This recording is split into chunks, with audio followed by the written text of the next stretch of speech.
My bit gets to be shorter because Wing Tie has been fantastic, given the entire context, given the entire motivation as to why we're wanting to work with faculty, work with in your situation. The particular angle that the Faith and Science Collaborative Research Forum takes is to say we're working with scientists, broadly interpreted as scientists, engineers, medics, theologians, philosophers will take the body. And we're working with faculty.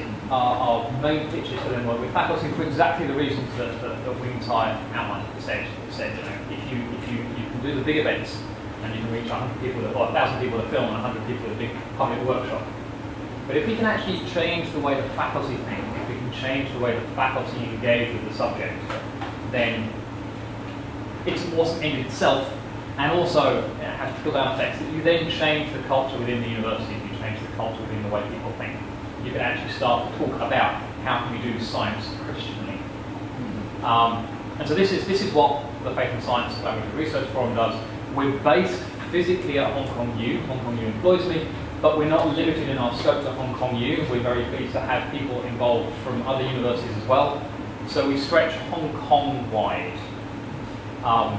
Right, so that's an introduction to that. Do you want to hold the mic while I switch around there? I think.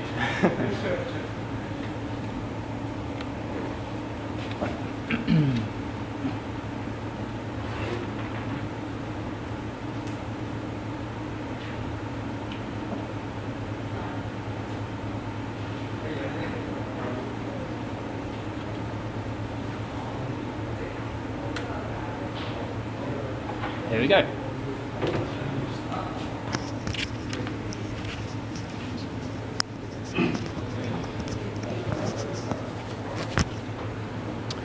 Okay, so do I need the mic as well? One more. I need 2 mics. Oh, this is for recording and this is for making me louder. I'm never going to be able to wave my hands enough if I have this many mics on. I'm going to have to live with that.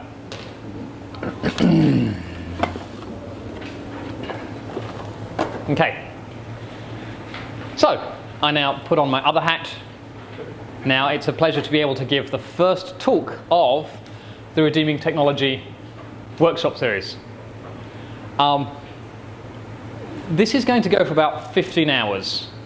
And so I get to set the stage for what's coming. There are going to be some amazing people who've thought long and hard and deeply about this, and I get to at least sort of open the box and say, here are what some of the things are. So before we spend 15 hours on redeeming technology, I have questions, starting with, what does it mean to redeem a thing? Like, I can understand that people need redemption, but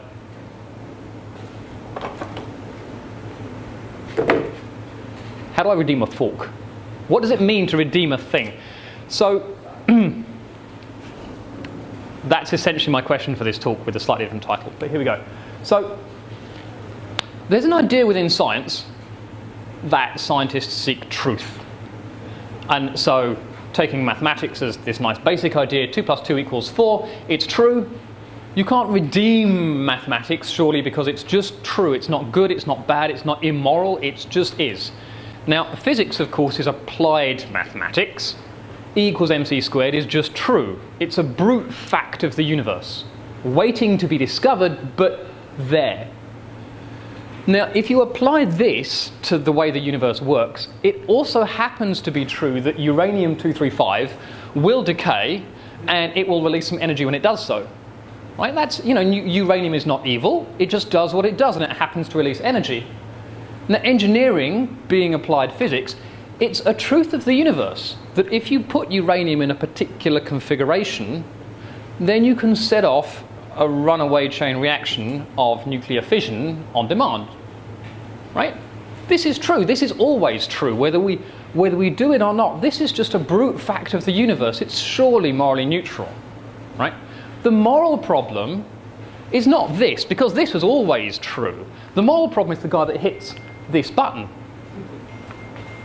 And we have this idea that says this is fine, this is morally problematic, And in between, something happened. And we like the idea that everything happened here. Right?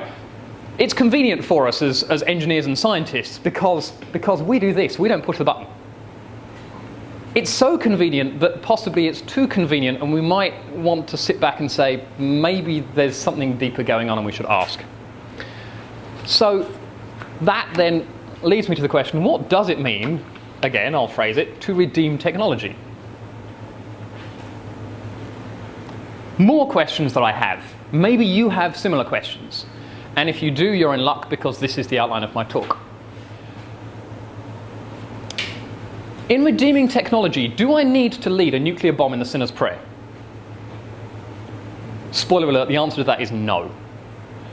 Are bad things just things made by bad people? Because I understand that people can be bad. Maybe just bad things are things that bad people make. And then I just need to redeem the people and the things will sort themselves out.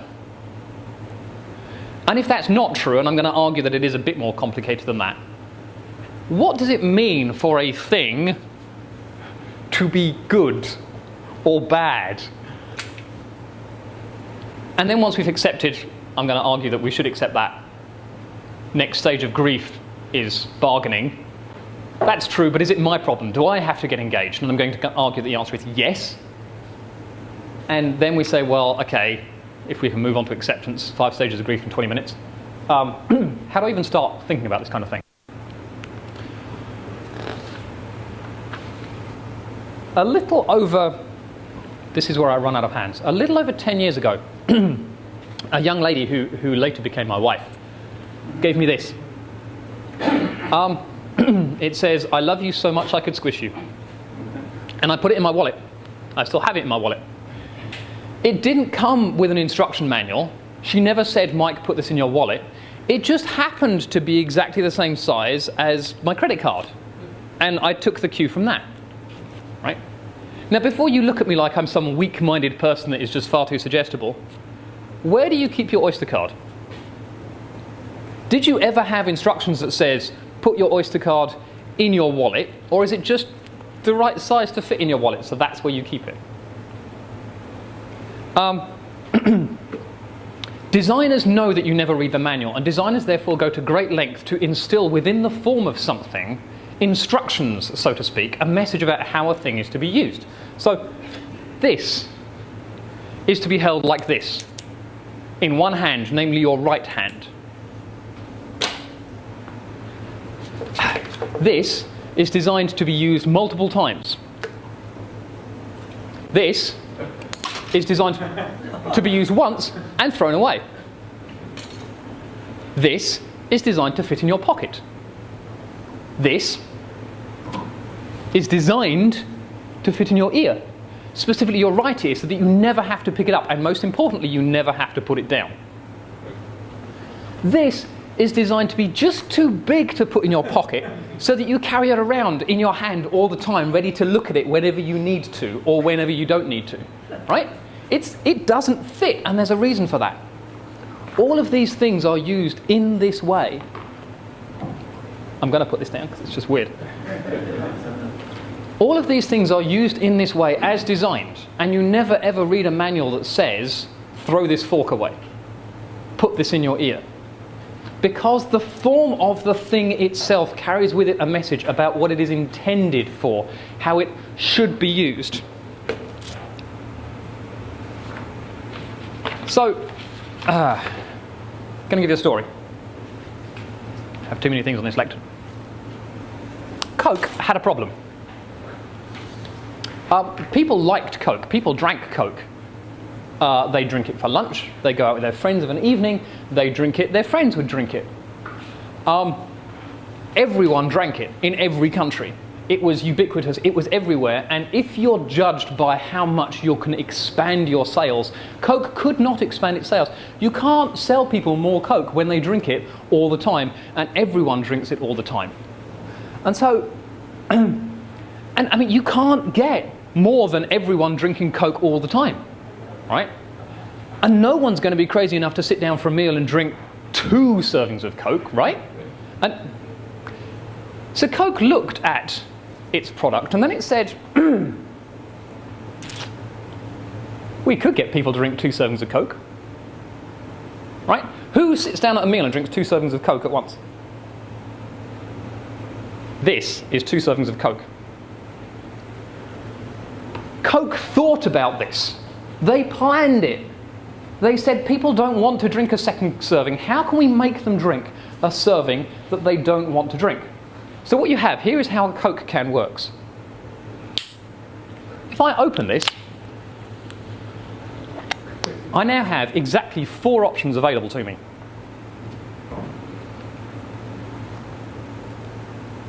I can drink half a can and throw the other half away. I can drink half a can and save the other half for later when it's warm and flat. I can drink half a can and ask a friend to come and drink the other half because I'm not going to drink. No, please. Because who would drink 2 servings of Coke? Or I can drink 2 servings of Coke. Now, I'm not going to ask how many people plump for those options.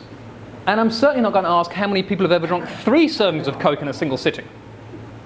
Right? But Coke thought about this.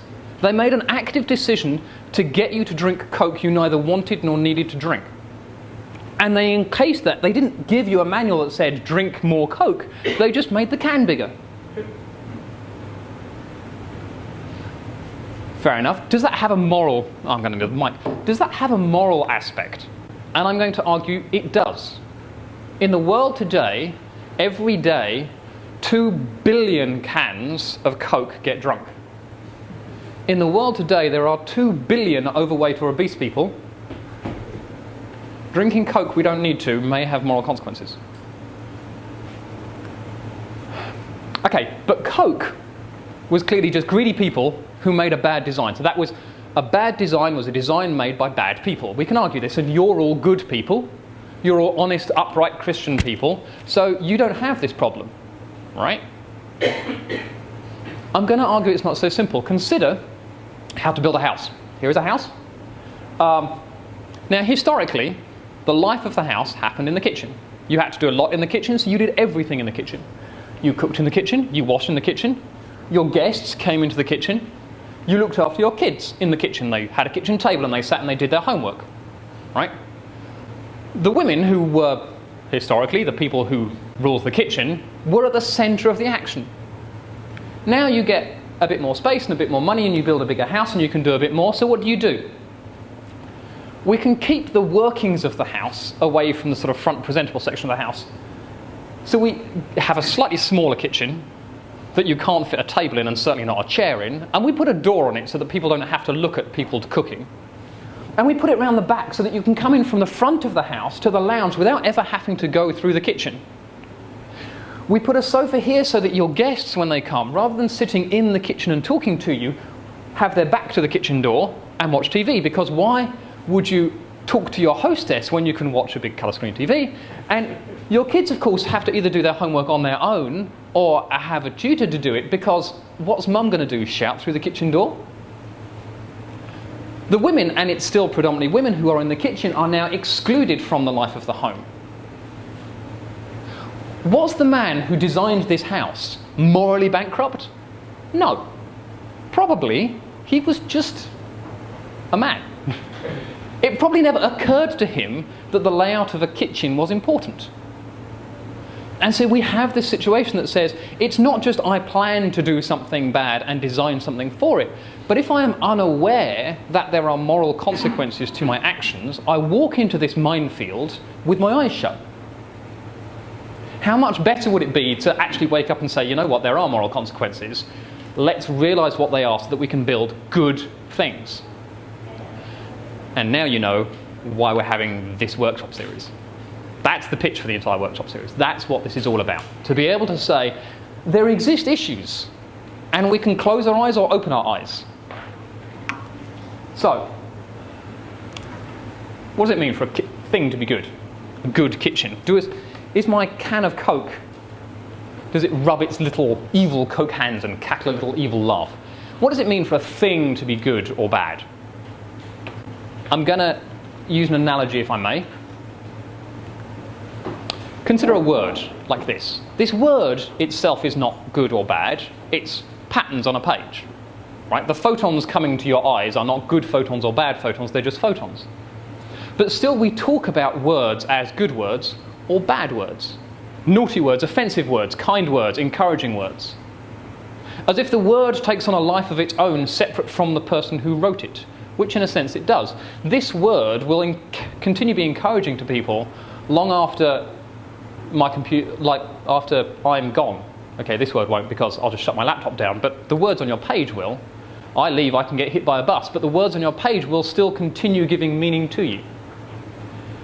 So it takes on, in some sense, a life of its own, separate from me. I have a responsibility for writing good words, and yet the word takes on a life after me. So that's the Coke can that says we can design something to have a particular intent to carry a particular message. And the Coke can successfully carried the message that said, drink more Coke. Now for the kitchen, what's the analogy for that? Now in fact, we do have words which had an unintentional meaning. This particular cover, I promise you this was published by a highly prestigious journal, wanted to showcase Chinese scholarship. With unintentional consequences for those of you that don't read Chinese, Chinese poetry doesn't usually talk about housewives. This is an advert for something quite separate. So, the mere... I love that expression. Right, the mere fact that I don't know the consequences or I don't think through the consequences of what I write or what I design or what I make does not absolve that I've written something that had consequences. They actually had to pull this entire journal and reprint the entire thing with a new cover. That was unfortunate. Okay, so if you are the person who is making something, who is designing something, who is thinking about something, who is using something, whether you are deliberately having it for particular consequences or accidentally invoking those consequences, it is to do with you. As soon as you pick up a phone or a fork or a Coke can, or put a PowerPoint slide up for your Sunday morning worship, it is to do with you. And particularly for the people who are the inventors, the creators, the people to do it first, you have a double responsibility, in as much as Coke could make a can any size it wanted. But as soon as it had done so, the next company either had to actively make it different or make it the same. And of course they make it the same. And once they've done that, everyone makes their cans the same. And once they've done that, your can holder is the same size. And the die is cast, and you can't make a different size can unless... I've just destroyed everything. I have too many things in one hand. Here we go. Let's go back. Here we go. There we go. And you can't make a thing a different size unless it also fits in with it. If you are the first person to make something, you have a lot of freedom. But once you've made it once, the die is cast, literally, and everyone follows you. So as a creator, as a designer, as an inventor, as a researcher, you have a responsibility to do it right first time.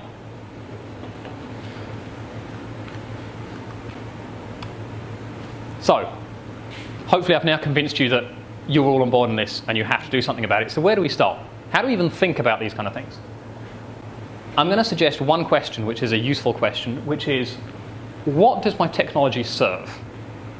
Or phrased slightly differently, what am I optimizing my technology for? Because your technology will be optimized for something. Your PowerPoint worship on Sunday is an easy way to present your slides, and it leaves people with their hands free. Right? You're optimizing it for ease. And so I'm going to pick 3 topics, quickly run through. One is medical technology, industrial technology, and phone technology. And various of these ideas are going to be picked up over the next 9 sessions. Whoop. So, medical technology is desirable for the invention of innumerable devices, and most importantly for the maintenance of health, which is undoubtedly the chief good and the foundation of all other goods in this life. Medical technology is optimized for making you healthy. It's blindingly obvious. Of course it is. What else could you optimize it for? That's why it's called medical, right? So, and this was written back in 1637, before we had modern technology of now, but it's the same thing. So let me take a case study of clinical depression. Why did I not perish at birth and die as I came from the womb? For sighing has become my daily food, my groans pour out like water. What I feared has come upon me, and what I dreaded has happened to me. I have no peace, no quiet, no rest in my soul, only turmoil. Right? Job wrestled with this. He wrestled for 42 chapters straight with this. In modern parlance, this is a medical problem.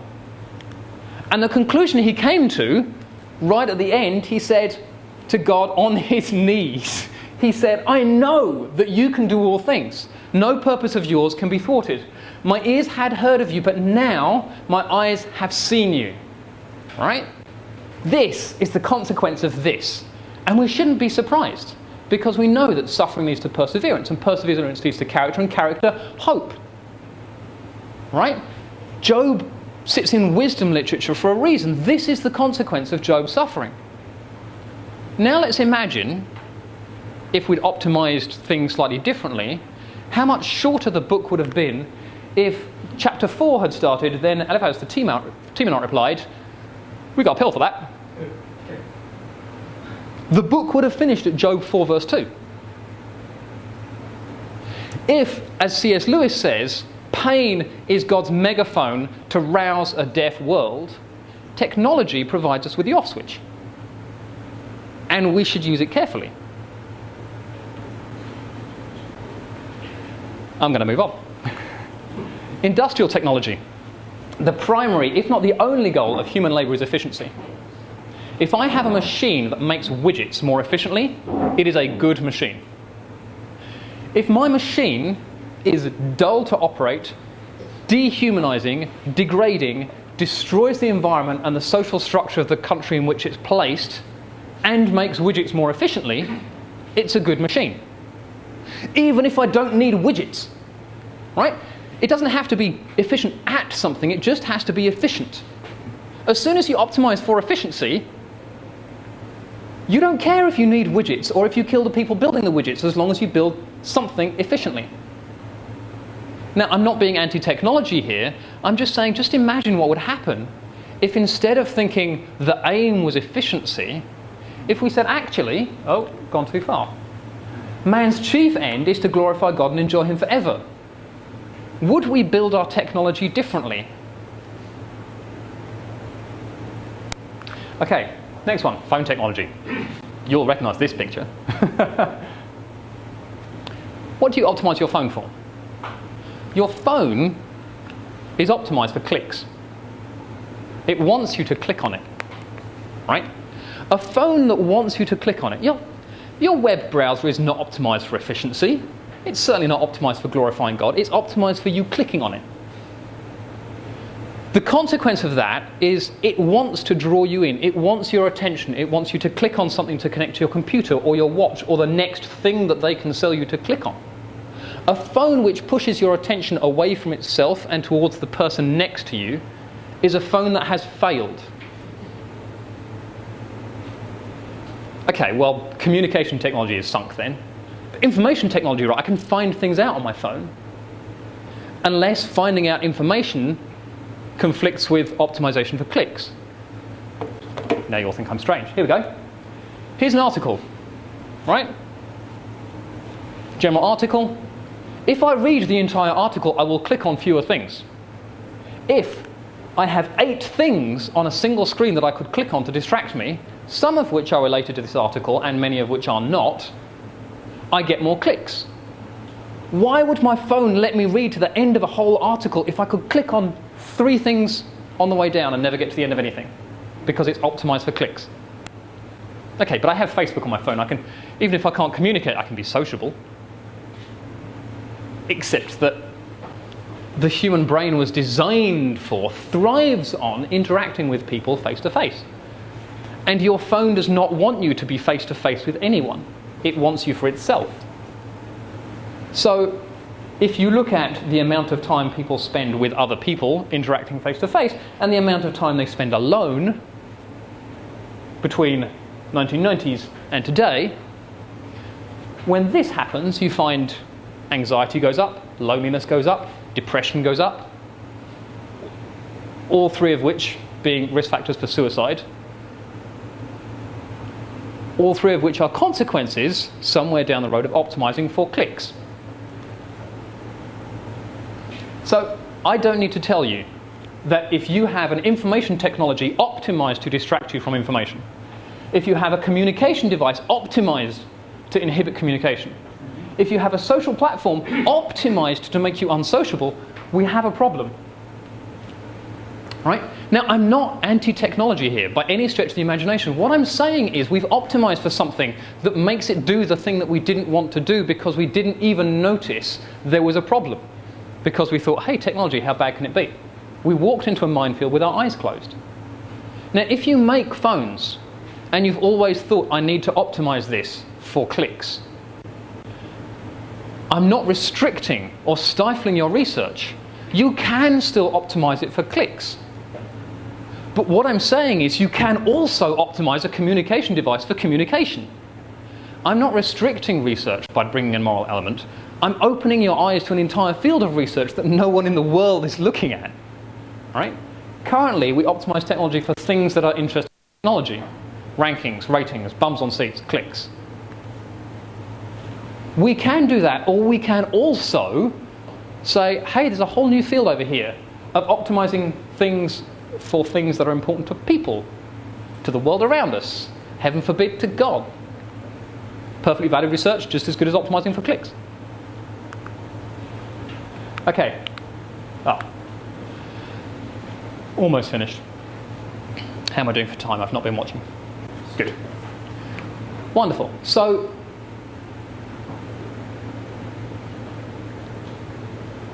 that's a way of sort of getting a foot in the door, to ask yourself, what am I optimizing this technology for? What am I optimizing the use or the design for?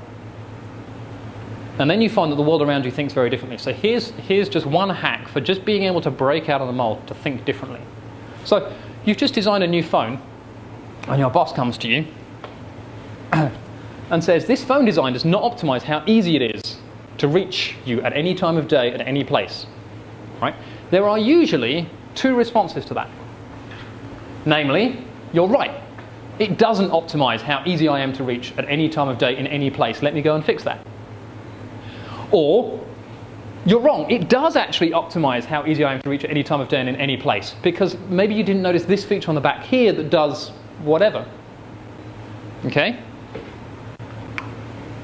But while we're questioning whether the person is wrong or right, we still accept the basic premise that the thing that we are optimizing for is, can I be contacted at any time of day or night? Now, when Paul says, do not be conformed to the pattern of this world, if I apply that to this question here, where the world wants you to optimize for being 24/7 available, there's a hidden answer C, which is, who cares?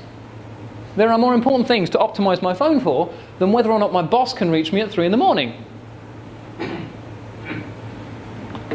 And this is a mental habit that's fantastic to get into.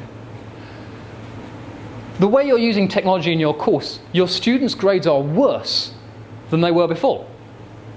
Yeah? Was I trying to optimize how my students did an exam? This new medical procedure you have, the diagnosis takes longer to give. Yeah? And? I wasn't trying to do it fast.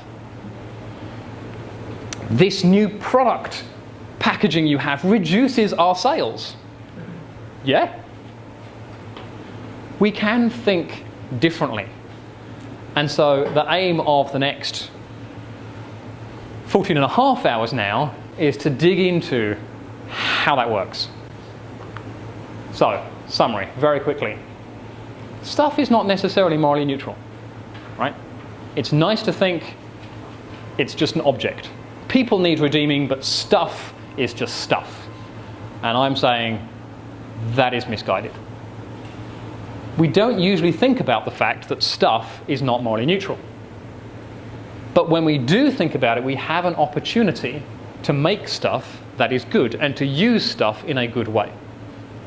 And this actually opens, you could see my pitch here as a scientist, this opens the opportunities for new ways of doing things and new research. So, thank you very much.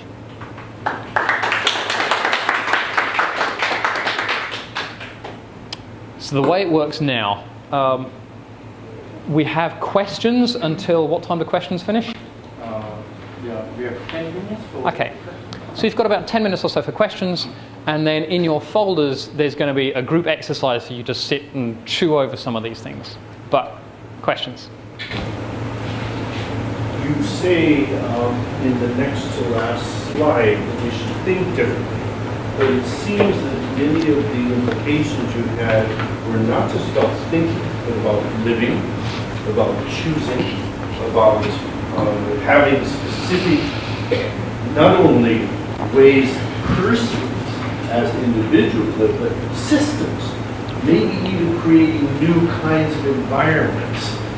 Are those not also what you were concerned about, and not just thinking? Why do you privilege thinking when you have already said at certain times, many times we're unaware that we're caught into these systems?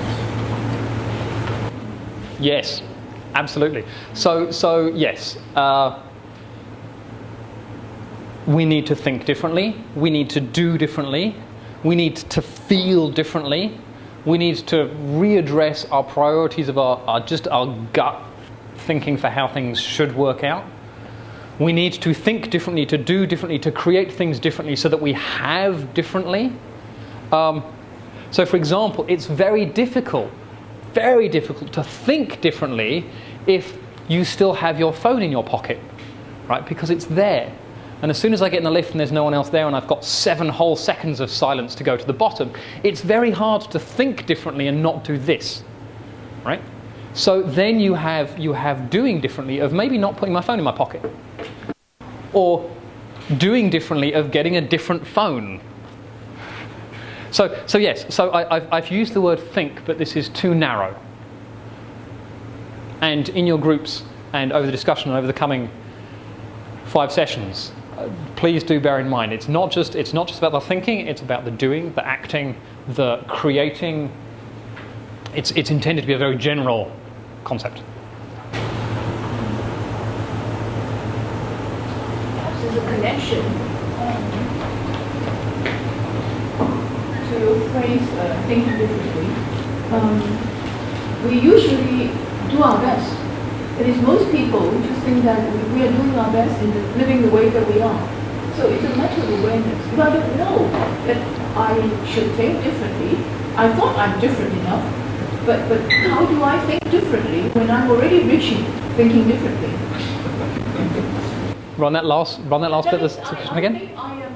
I think I'm very clear-sighted. I don't know that I'm unaware of something. Thinking differently is almost an impossibility.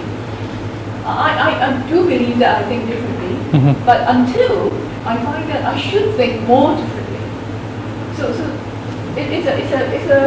paradox. It's a way Yes. that we try to say that we desire something, but we're never there. So perhaps it's related again to the mystery of God. That is, we don't know. We just every day do things beyond our own control. Mm-hmm. I think there's to some you do have this paradox that says, how do I view my own head from outside my own head? That you think the way you do, and how do you get a different perspective? I think in some respects there is a way that says, God, show me where I can think differently, show me where these things are.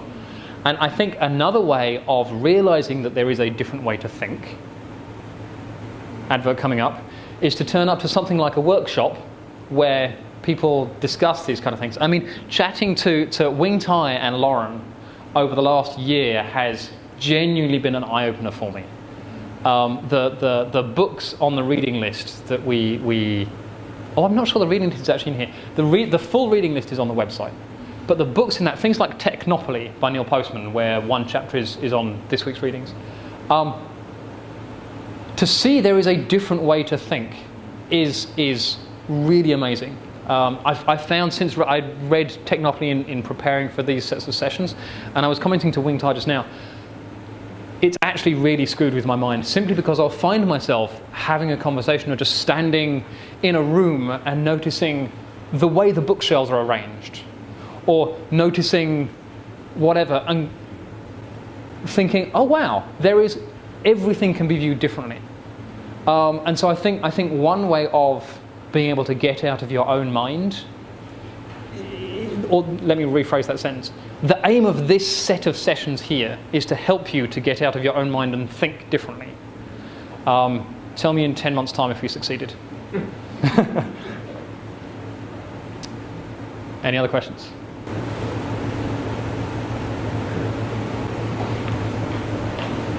To tie in the two questions together.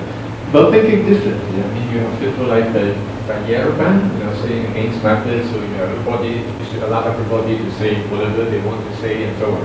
But I think the problem with modern technologies is it gets so costly. It's very expensive to say something differently. Just think of the guy who got the Nobel Prize in Physics just recently. I mean, I don't know how expensive it is. They spent 15 years just trying to build a machine. It costs a lot of money. And so I think the system, talking about system, is to the system have to ration the resources and go along the system. You get the resources, and you have the resources. You get the right to say things differently. So is there anything in our society we can allow more people to say more things?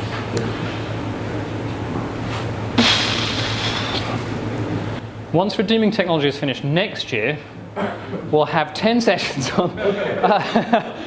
I think you put your finger on a really key difficulty. I mean, I love Feyerabend to bits.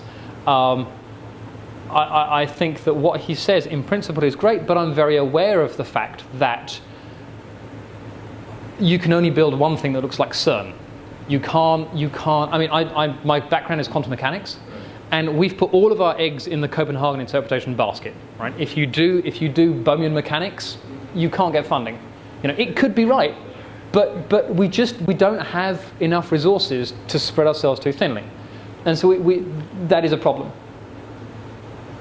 That being said, I think that there are still ways in which, even within the sort of big paradigm picture, where I think there are ways in which you can think differently on a particular scale. So, for example, building a house, to think about where you put the kitchen. It's no more expensive to connect the kitchen to the house than to separate the kitchen from the house. You can still get kitchens that have houses that have this open plan. That's not more expensive. If you're doing web coding, say, to think, do I have to optimize this web coding for clicks? Or is there something else to optimize it for? Right? That's not asking the US government to have an entire new research agenda. It's just saying, it's a sort of sum of small things. And I think there are questions to be had about the big research agenda pictures. I don't know if Lauren at any point is going to mention some of his recent reading on military technology. There are big questions to be had on these big questions. But I think also in the sort of more immediate, manageable term, just on small everyday questions that says, when I use PowerPoint to teach something, what have I actually optimized it for? You'll notice, for example, so in your handouts, when I was waving Coke cans around, the PowerPoint slides in your handouts have pictures of Coke cans. I deliberately put up some blank slides so I could wave around Coke cans and you'd look at my Coke can, not that one. And it was very disconcerting to do because I'm like, I want you looking at me, not this. And it was hard work to go out and buy Coke cans rather than just pulling photos off the web. Who drank the Coke? I want to. I've only drunk half a can. So there are small things where you can grapple with it, and then the big questions will come to that later. Okay. I will pursue, as you made suggestions. Let me continue to pursue things like here. At various times, you continue to say, "I am not anti-technology." Yet. Do you think you can convert me? There are impacts of technological systems. I'm using the plural because I don't see technology as singular. I see this pluralized. There are many kinds of technologies, and you illustrated it. The size of a Coke can is differently constructed than the size of an iPhone or something equivalent. They're very vastly different. They involve very different ways of thinking and so on. But are there not times, if we optimize things for people, for God, for the Christian God, the Trinitarian God, are there not times that will clearly stand in opposition to certain technologies? The reading we have here from Tools to Technocracy indicate how at certain times a lethal bow that was created was prevented from being used, in certain ways, because it was seen as being anti-God. Mm-hmm. Okay, So these are we being too simplistic here? So let me clarify. I'll say the reason that I repeated it on a couple of occasions that I'm not anti-technology. I'll come to that. So there is an opinion that says that as soon as you bring morality into the sphere of technology, what you're doing is you're shutting things down, you're closing doors. We have to become like the Amish. We can't take aeroplanes. You can't do research. And in setting up this workshop, I had people come to me and say, I'm not going to come to a workshop like that because I want to do interesting research. Right? There is a view that says if you let morality impinge on what we are doing, morality will shut us down. Now, if that's true, you might want to think about what you're doing. But the point I wanted to make was we don't have to go back to living in a cave and cooking our food on an open fire, necessarily, though there may be advantages to that. The bringing morality into the question opens up new avenues for doing things. It opens up new research questions. It opens up new directions. It opens up new options and ways for using technology. So that's why I said I'm not against technology per se. Now, for specific instances of technology, there are certain things that, yes, I am against it. A mobile phone which lets you use Facebook between 5 o'clock in the evening when you get home from work and 8 o'clock in the evening when your kids are in bed is an evil mobile phone and should be destroyed with a hammer if at all possible. I am against that technology. Right? Facebook is designed to hook you in, and it will hook you in to the exclusion of all else. I am against technology that does that. But there are other technologies where I say, no, this is fine. Yeah. Or this could be fine. Or this technology doesn't exist yet, but we could make it and it would be fine. Fine may be a strong word, but we'll come to that later. Right. In the interests of time, because I want to have some time for you to grapple with some of these questions between yourselves, because I've talked enough. In your folders, you should each have a folder. Flick through my PowerPoint notes. There's something labelled, whom or what does your technology serve? And so the questions I put up here, basically it guides you through sort of answering some of those. Now, to group people, if I try and roughly group people by subject, by a show of hands, who here is mainly in science and engineering technology research? One. Jonathan, put your hand up. Okay, so we kind of got 3 researchy people who are sort of in education, teaching. 1, 2, 3, 4. Okay, and religious stuff. We've got a couple of religious stuff people.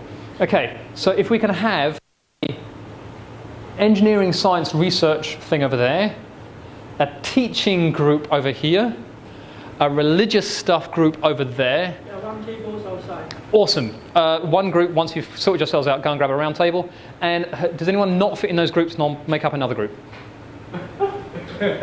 Good. 3 groups, off you go. If we can be back at... Yeah, we have 20 minutes. Okay, so 20 minutes time, back in here. Or actually, 15 minutes time back in here, and then people can comment. Have you figured out whether stuff is moral already? And did you find the purpose? Who are you working for? Through these small discussions, you found the solutions.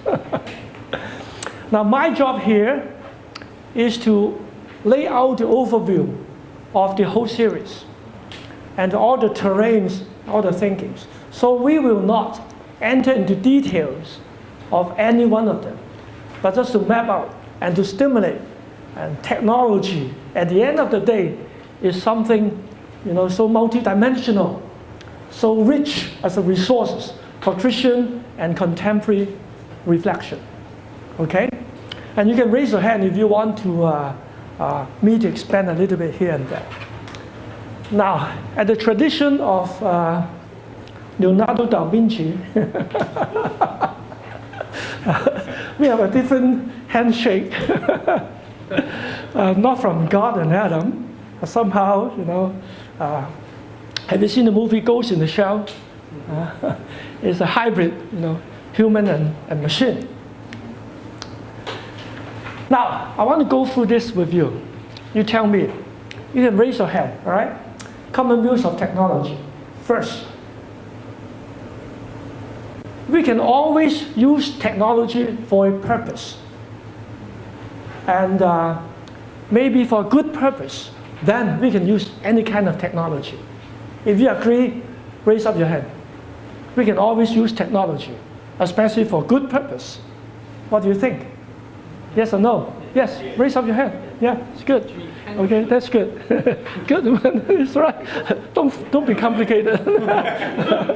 Now, many emergent technology, some are very optimistic, some are very pessimistic, right? And the invention of automobile, people say, oh, this is a shitless horse. Has no future, so slow, And then at the invention of radio, some are very optimistic. Wow, that will be the end of illiteracy. People can learn. We have open university. Through the airwave, everybody can be educated. Right? Now, can I ask you, is technology neutral? Raise up your hand. You think technology is neutral? Depends on how you use it. Raise up your hand. Good, very good. Okay, so we have difference. Now, there are good and bad use of technology, right? Raise up your hand. You agree? Okay, good. Technology has no life of its own. It's all human that makes the trouble. Technology is, in fact, have no life of its own. Okay, very good. Now we're in good workshop spirit.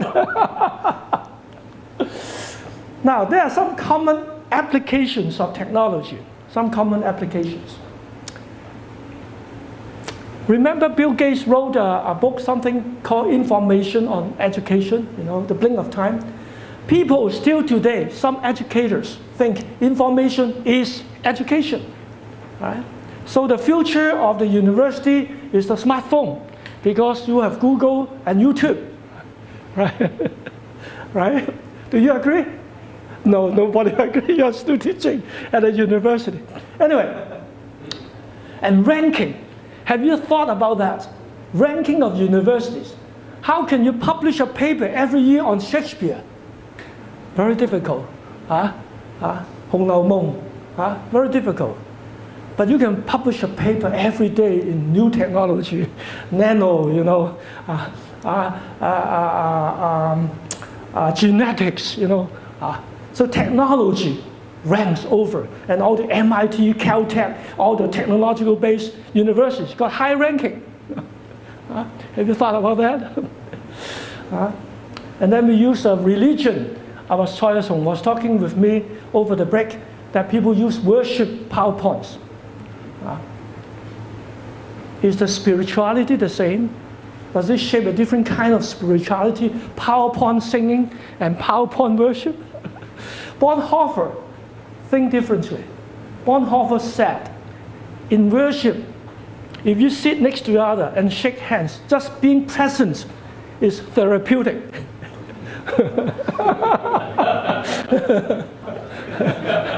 And Martin Buber talked about storytelling.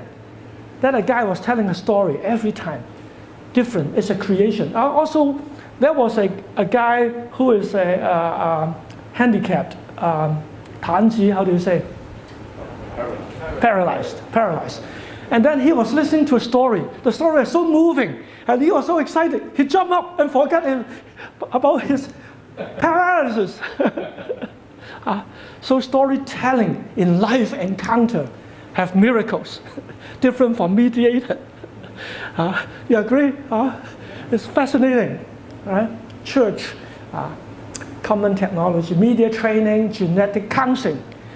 Do you agree that we should counsel the unborn child's parents how to change the genetics of the baby or the fetus? Do you agree? No. But it's practicing genetic counseling. Okay, missions. In the old times, the missionary used the hand cranked cassette tape. Have you used those hand crank? For mission technology. Mobile phones, okay, and the urban planning, bridges and high-speed trains, and China, in the one belt, one road technology. So this all common because when we think about technology, we tend to use it, application, functional, instead of taking it back and come to Jordan Saturday morning. What is this thing called technology?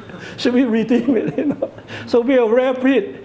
Most people go out and use it, newest, most advanced, use it, right? Okay, let's take it back. Plato has told a story of an inventor, Thales, dedicated to Thales the king. Every invention. At one time, he brought one. He thinks this invention is very spectacular, the best. It's called writing. Invention of writing. And then the king Thales was frowned. He said, then people will have no memory. They have just recollections. And there's no personal memory because it's all externalized records of history. People do not think, do not recall, no community, just something outside. And this thing, writing, is going to harm us. Now, Dr. Yam Ji-kyung is a filmmaker. In 1927, we have the synchronized sound movie. Before that, all the movies have no sound. So you just play the soundtrack later, the music. And the camera was fluid and very aesthetical, very artistic. But after the invention of synchronized sound with the dialogue, the camera was static, motionless, trying to capture the people's voice. So the advancement of technology retards a medium, retards the art form. Have you ever thought about that? When we were young, we see cartoons, the people flying up and down, Mickey Mouse. And then now we have 3D animations because it takes so much time to process the animation. All the characters are motionless, just talking, blah, blah, blah. Anyway, you guys are either too young or too old.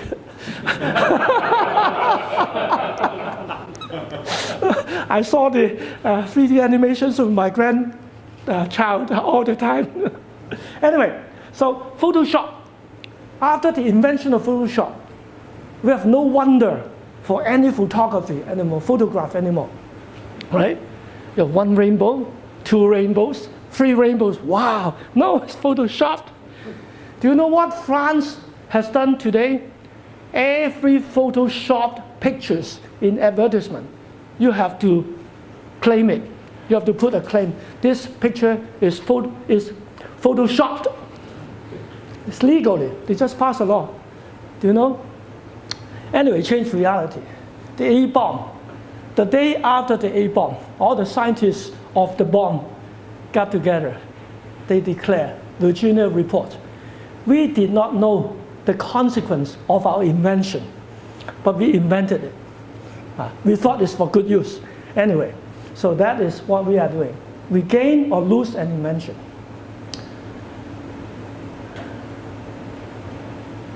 Thus, the form dictates the content.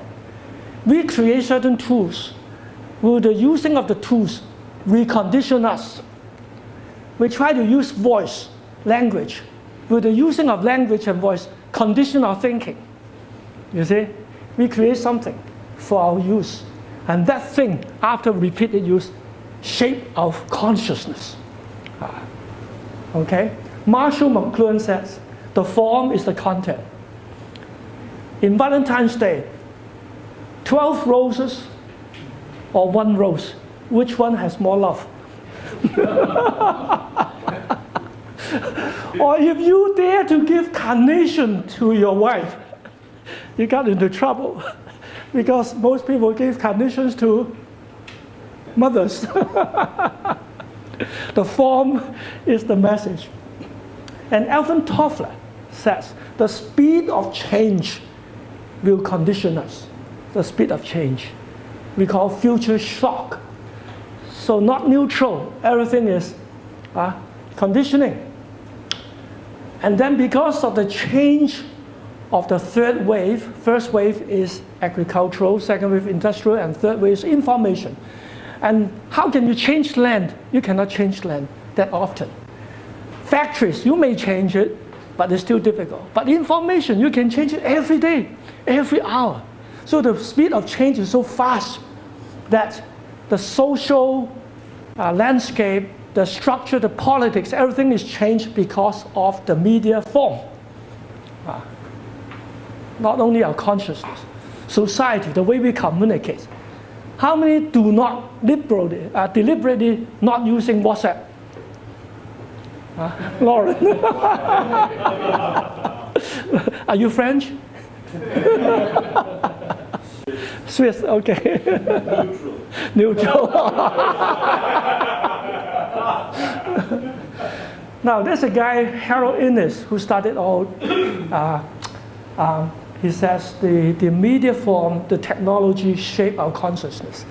The Roman Empire, because they use sheep, sheep skins for manuscript, so they can deliver faster. But the Babylonians use the tabloid, clay tabloid. How can you move clay tabloid? So their kingdom is limited.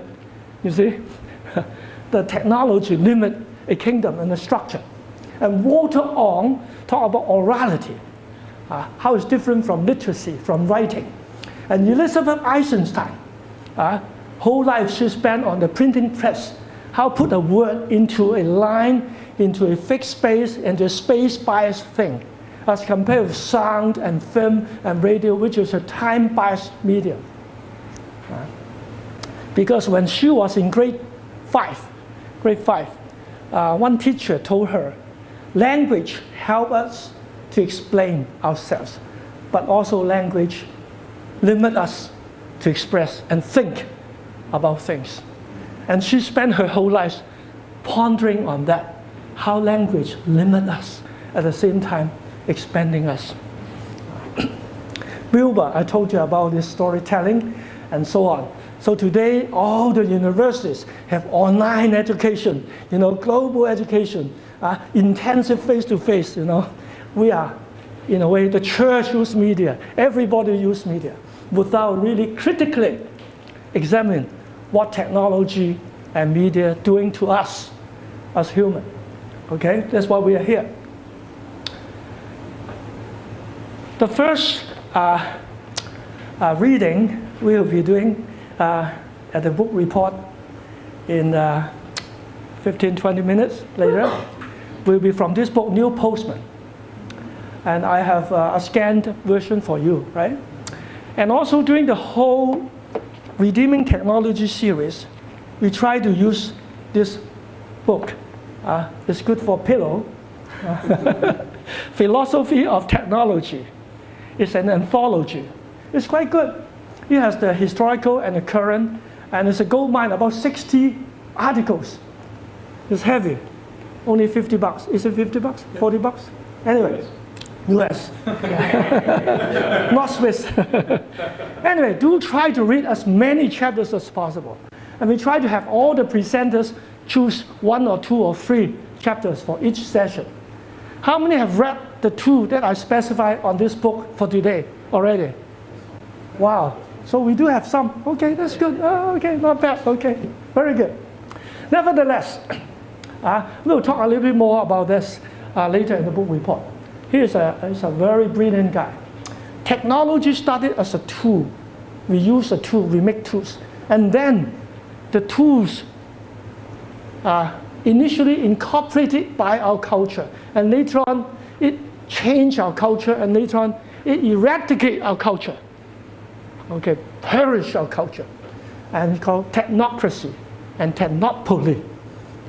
Interesting. You go to the MTR, right? Everybody's smartphone, technopoly. Anyway, in the logic. Woo! Very good.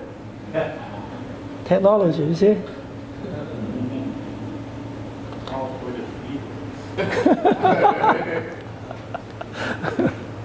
Anyway, now, Jacques Ellul was Lawrence's favorite. And actually, I studied one course on philosophy of technology under a guy who's one of the founding members of the Jacques Ellul Society in America.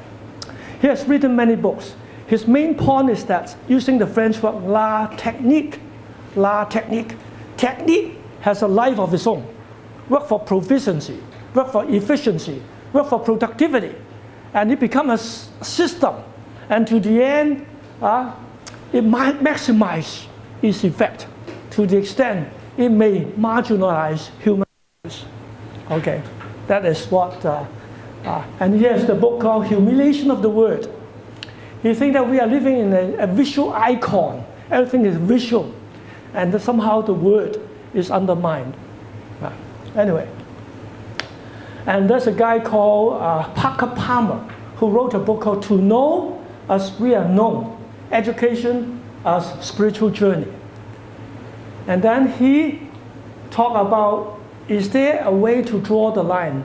Is what can be done ought to be done? If we are capable of doing this, should I do it? If I can kill my girlfriend, should I do it? No. But your wife. So he challenges the human capability without a moral compass. Jeremy Rifkin talked about the biotech century. He said that for the past 400 years is physical science dominating. For the next 100 years is all biological science, biotech, biotechnology. Eugenics, Yao Sheng, look at Hitler, trying to improve the human race. Euthanasia, transgenic species.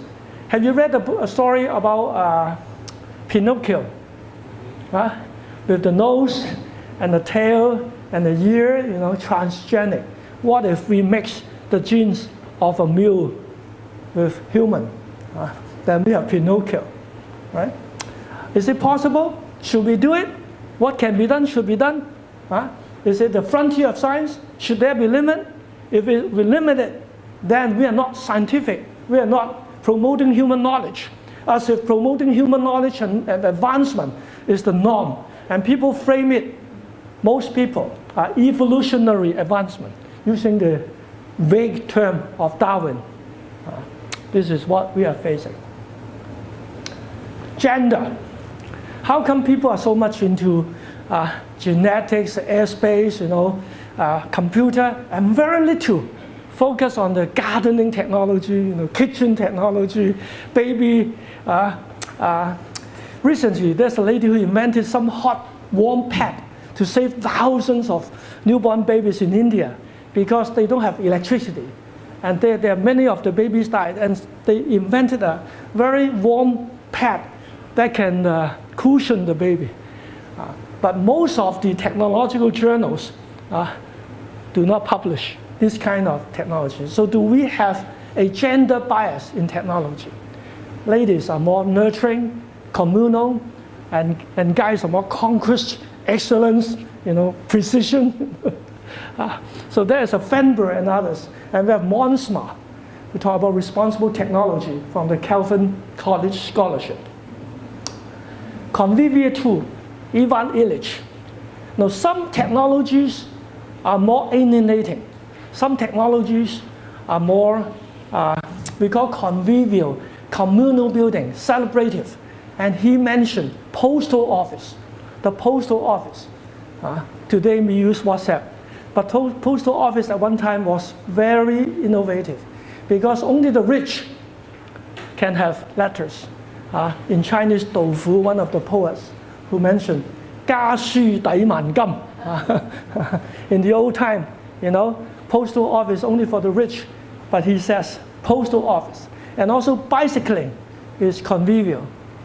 I don't know about that in China now. Today, all the sharing of bicycles, right, seem to be going bankrupt because you need a certain level of citizenship to take care of the bicycle instead of wasting here and there. Anyway, he mentioned that technology can be convivial, can be community building, celebrating.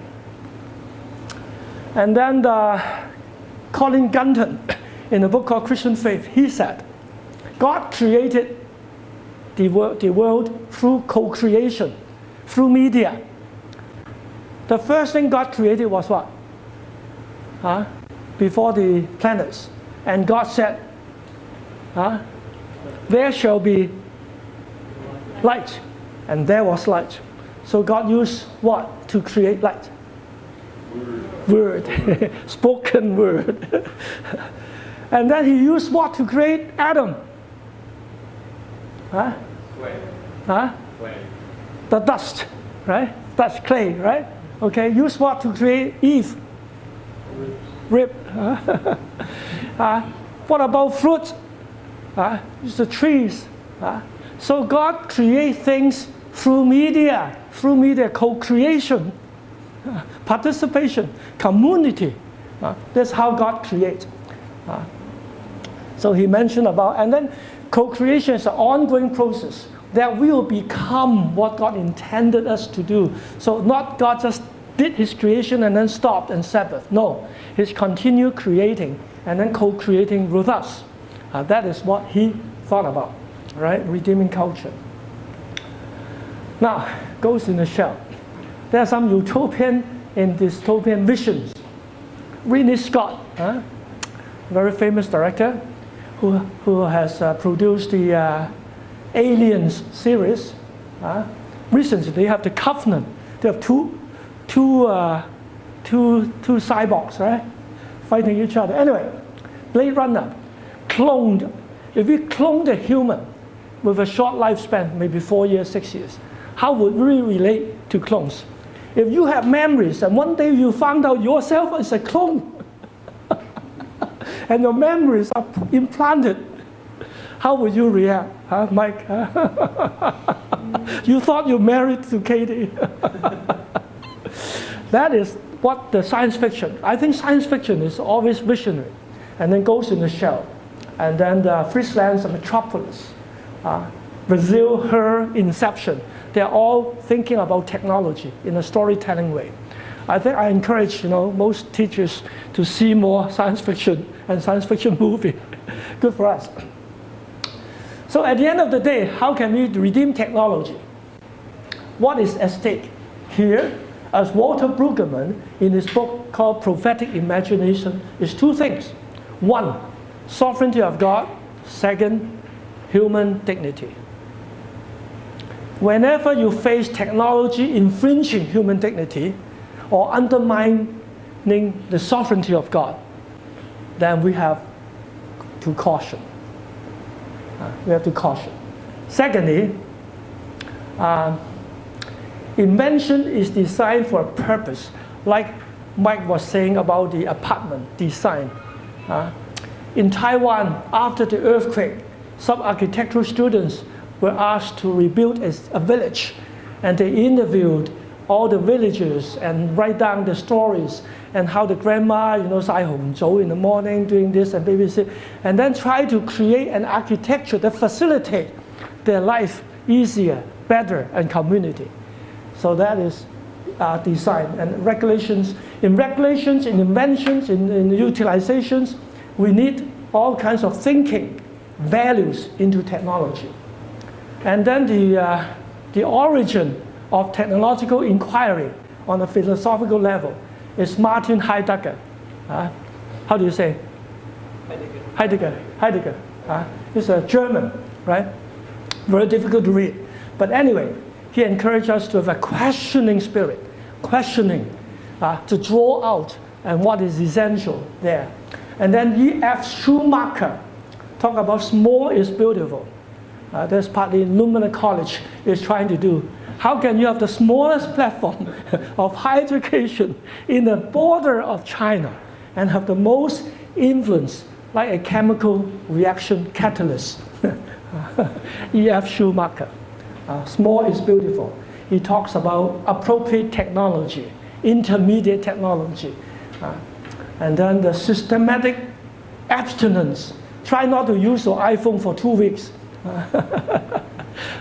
Abstinence. Anyway, and then respect for food culture. So those are some of the thinking that we can explore, and we cannot have time to enter into details. But I'll stop here and see whether you have any questions. And then we'll go to the book reports. Any questions? I just intend to open up windows, avenues, and different dimensions that we can explore. And technology is not just something that we use. Okay? Any questions?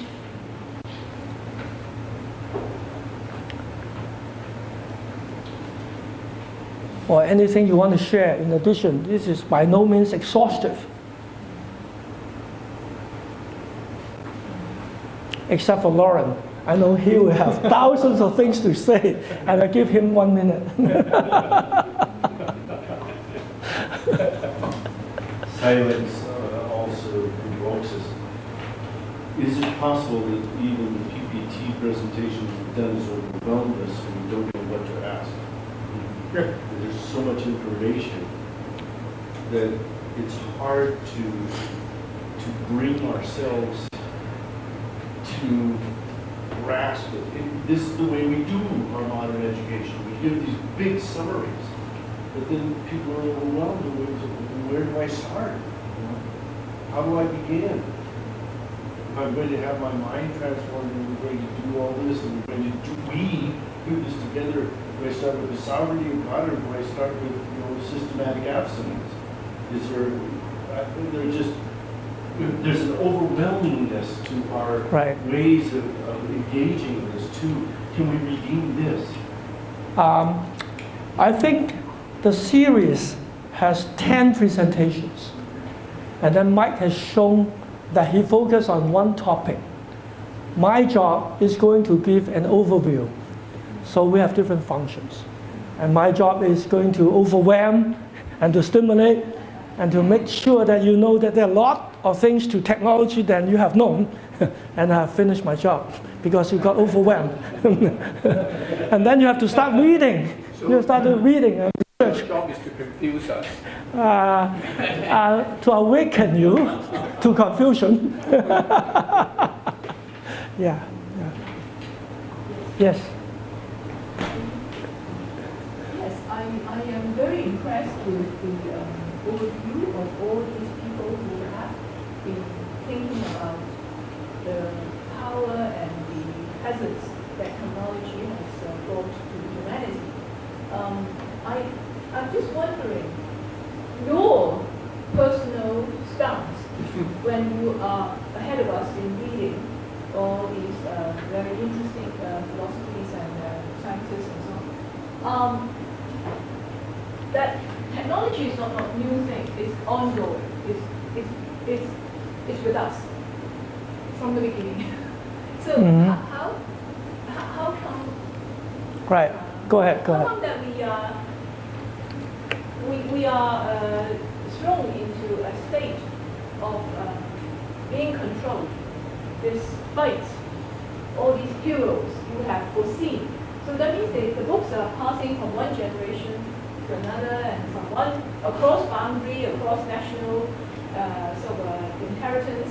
Basically, these are the giants of humanity. So what is your personal stance to see that despite their heroic remarks and understanding, we are still shrunk to the dominance of utilitarianism? Very good question. There are two parts in the question. First part is my own view.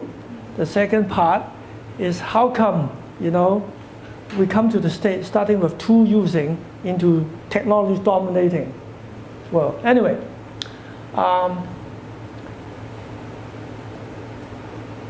I think as a Christian, I think God created the first sentence in the Bible is that in the beginning, God created the heavens and the earth. Okay? So creativity is God's intention. And God co-creates with his creation as human, gives name to name things. So creation, naming itself is technology, and also have the cultural mandate that we will garden, cultivate the land, rule over the land, harness it from wilderness into garden, from garden to city, and to spread around, and then with men and women, in community. That's my starting point. However, human has a different story. They like to build something hierarchical. We call Tower of Babel. Okay? So we want to be equal heights with God. So it's hierarchical, competitive, and then to be like God. And then instead of spreading around, they converge into one place. How can you build a Tower of Babel without concentration of your power and a lot of slave, I think, raw, human effort? And then they want to make a name for themselves. So in terms of time, the cultural mandate was you have to bring forth future generation, fruitful and multiply. But then they fixed the time, not on the future, but on the present. We make a name for ourselves. So this is a different philosophy of engagement with God, with technology, and they use technique. We call it sek fui. What do you say? Chemistry. Lime. As for cement and building blocks. So they use techniques. So I think the whole conception of intention, of design, the way they process, and the way to use labor, and the whole thing is already there. And that's why we need to really see the Bible not just as an evangelistic tool for conversion of some eternal life, but to really examine, community and we, because the world is so strong, the secular culture is so strong, we take for granted. My intention to the church and to every one of us is that we tend to take the world as given. We thought they are the things they are. For example, 500 years of Reformation today. People say Martin Luther is blessed by the printing press, and the printing press is blessed by the Reformation, which is true. But even today, after the printing press, the mass media, and today's social media, the church has been so much into using utilitarian view of technology and media instead of thinking about how printing press affects us, how social media affects, how mass media affects us. I think we have not really taken it seriously into the theological, philosophical, and the moral and the ethical, aesthetical dimensions of technology. So that is my view. Did I answer your question? Thank you. Yes? Can I make be cheeky and make a comment on sort of an aspect that Laura raised with how we can have these guys who've been thinking about this for a long time, who are really smart guys, who come up with something that looks like an answer, and yet we're sitting here and the world seems to have not paid any attention. And I think that raises an important point, partly about education, partly about technology. That within technology, we pick up this worldview of progress. because you go from a rock to a sheepskin to a piece of paper to a mobile phone, and you see that the technology builds on itself and technology apparently makes progress. Whereas people, everything you learn and everything you become and all the character virtues and all the knowledge that goes into your head dies when you die. To put it tremendously concretely. So we can say, hey, look at all these books. There's so much learning, there's so much knowledge that really, really smart people have written over hundreds of years. And then you say, in my lifespan, if I am an avid reader who reads constantly, I can read about 2 shelves worth of these books. Right? I don't have enough hours in my life to absorb this information. And for that reason, we have this sort of disconnect between technological progress, where you can build more than you used to be able to, and the sort of personal progress of what we ourselves can comprehend and know and understand, and the virtue we can develop and the understanding we can develop. Because every person starts from scratch. And there's only so much time in the world for them to read, for them to learn, for them to talk, for them to discuss, and to think. And when they die, it finishes, and the next person has to start from scratch. So I think we, in the way we understand and grapple with these kind of concepts, we have to sort of realize that the view of progress, where we draw this technological arc of progress of humanity improving, doesn't apply to people. It's a technological thing. I know Lauren's going to jump on that. We're assuming first technology is one thing. There are technologies, and some, like the neutron bomb, are destructive. There are technologies that distort our water systems. There are technologies that in China have made now air unpalatable. It is not just progress. Let's be a little bit more critical of that. But human beings can also be resurrected. They can, no, this is really critical for a Christian worldview. We only let life come to the end in death. I thought that someone died for us so that we can live eternally. If so, then what is our value? There is something more here too. So maybe we have already accepted in this 21st century discourse certain kinds of assumptions about progress and other things that are not so, and not so simply related to the technology. There's not such a thing. But who are we then too?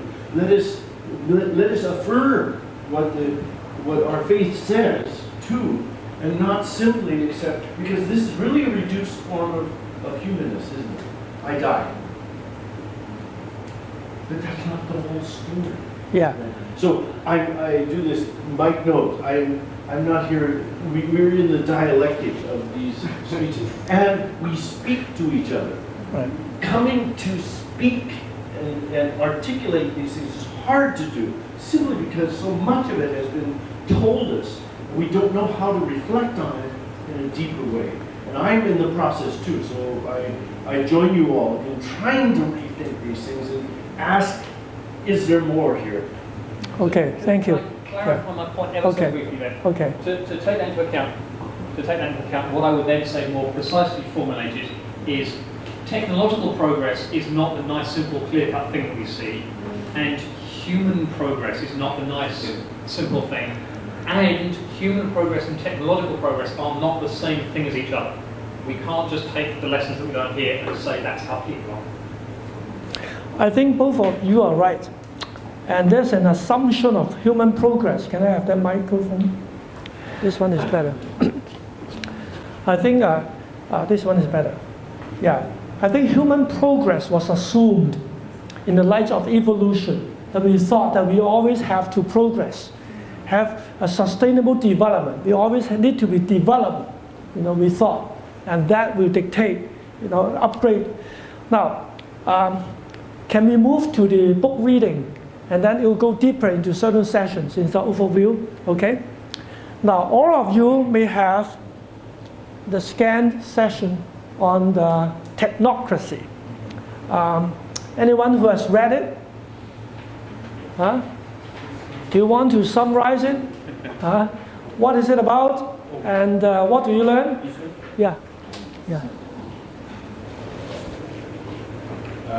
The technologies that have come into the world have shaped society, and they, even if the ones who created or invented the technologies were not aware of the society-shaping impacts that they would ultimately have.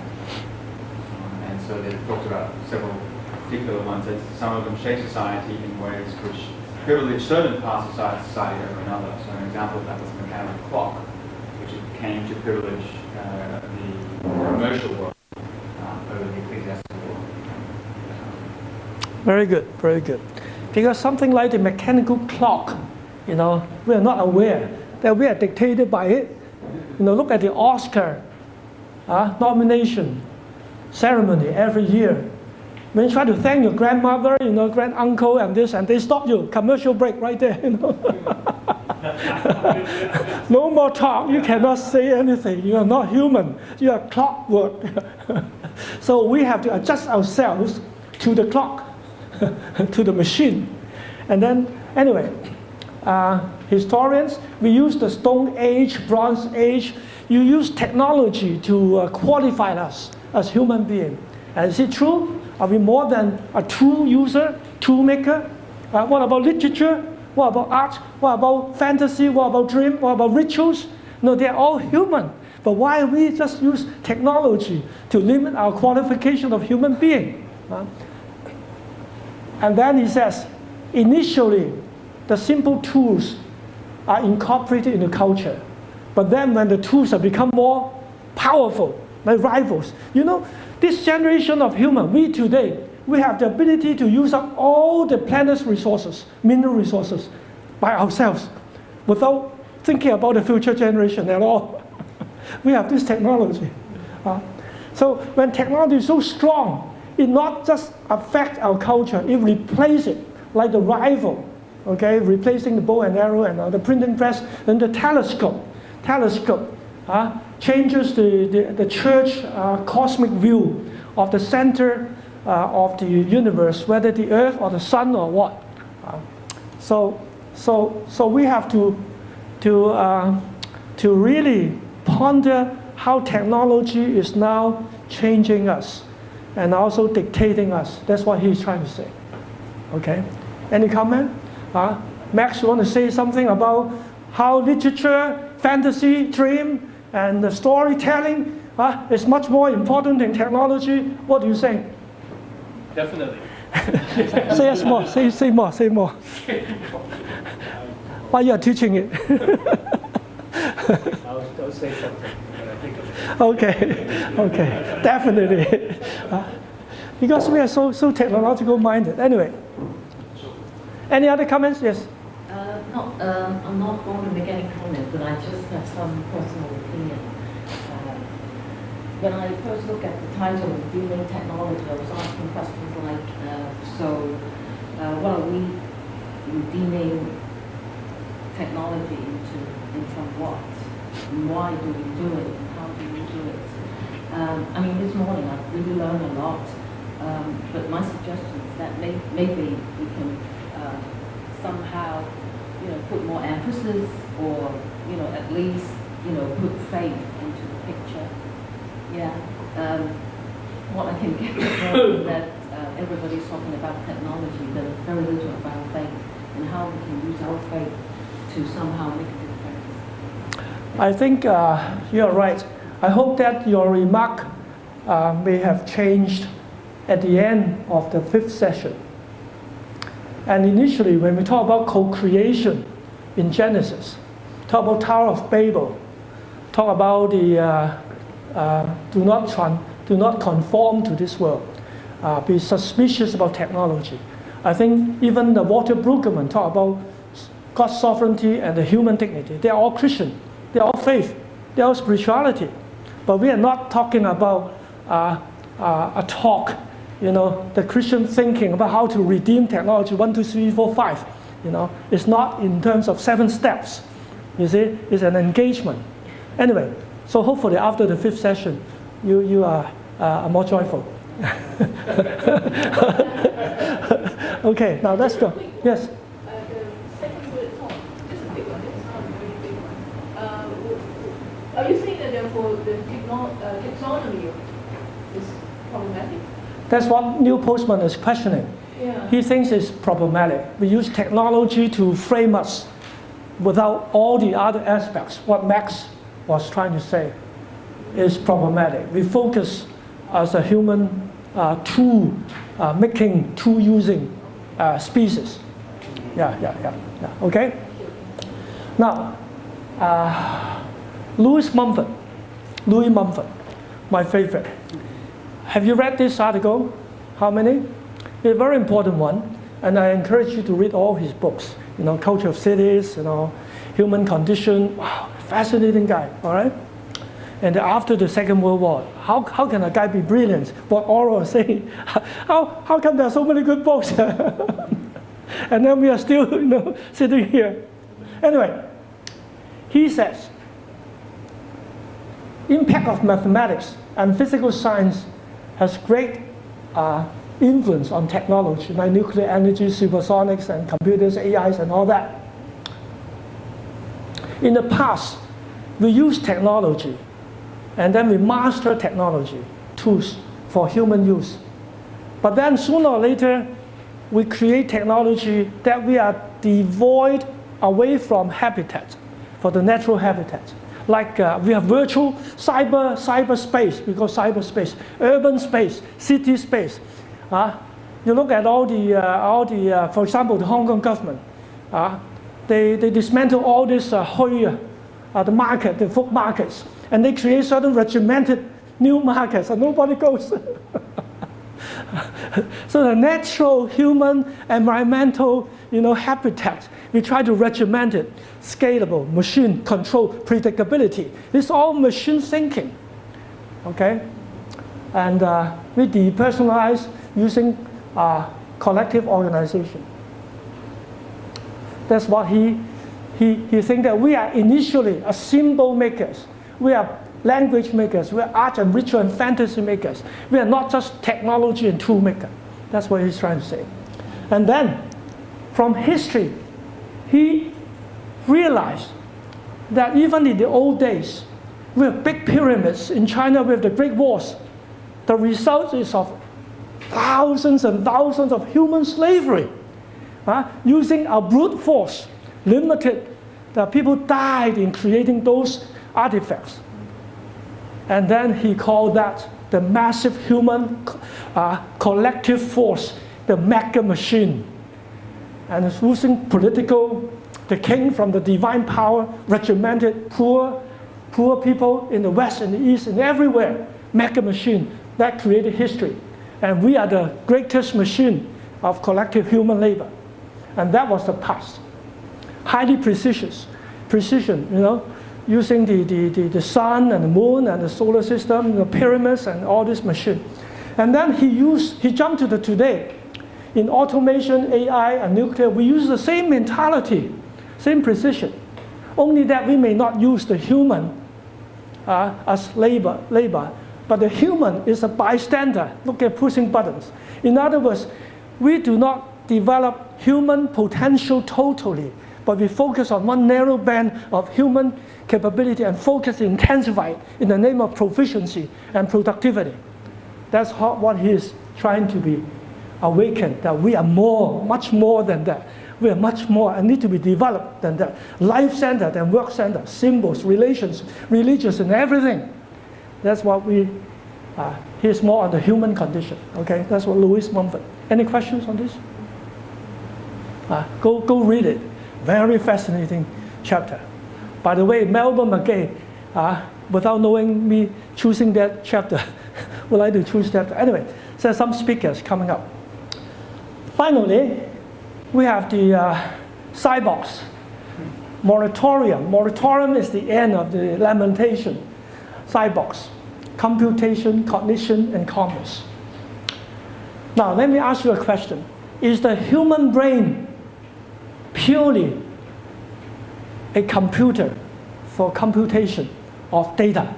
is a human brain, primarily cognitive, and through this inner circuit is for computation. What do you say? Primarily, human brain is for computation. No? Okay. That's what some people say. Mind is computation, so human is machine, right? And then the commercial people say, why don't you upgrade yourself? One, you need more intelligence. I give you a version 2.3 intelligence chip. Then you upgrade your thinking, especially in the arts. Now you can understand Picasso is better. All right?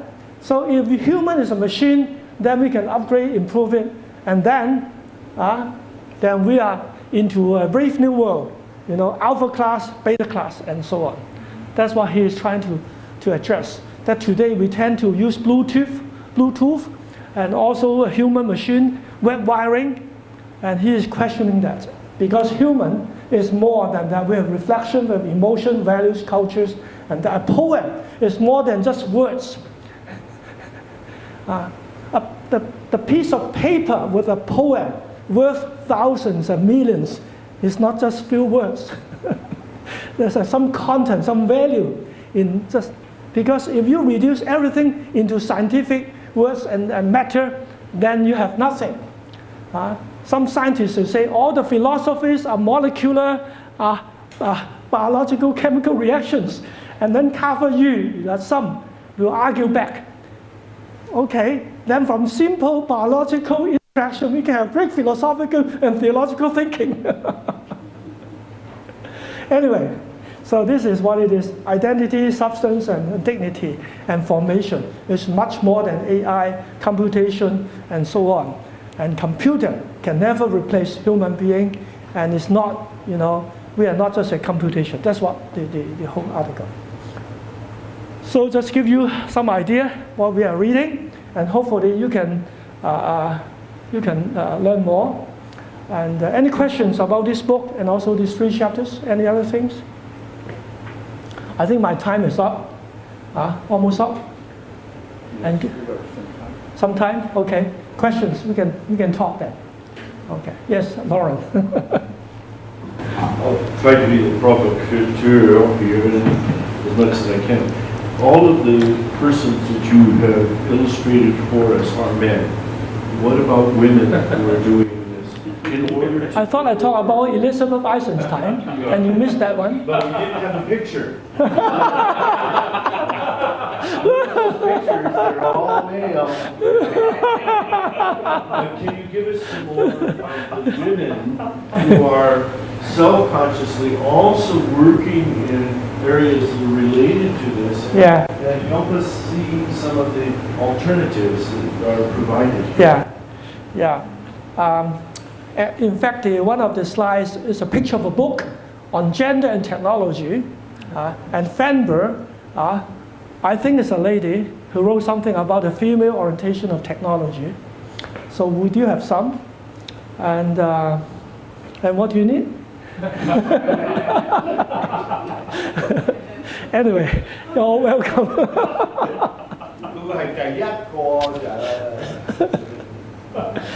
Okay, but this is good because most of the research and technology and inventions are. By the way, a lot of CEOs and top executives in the information business are ladies. Do you know that? And also in TV stations. In Hong Kong, we have Zhang Wenyi, Yu Zhang, Zhou Liangshuyu, a lot of ladies. So we don't have the pictures, but anyway. Yes? Yeah, I'm just wondering, you talk about the slaves as a very important force for all these mega projects.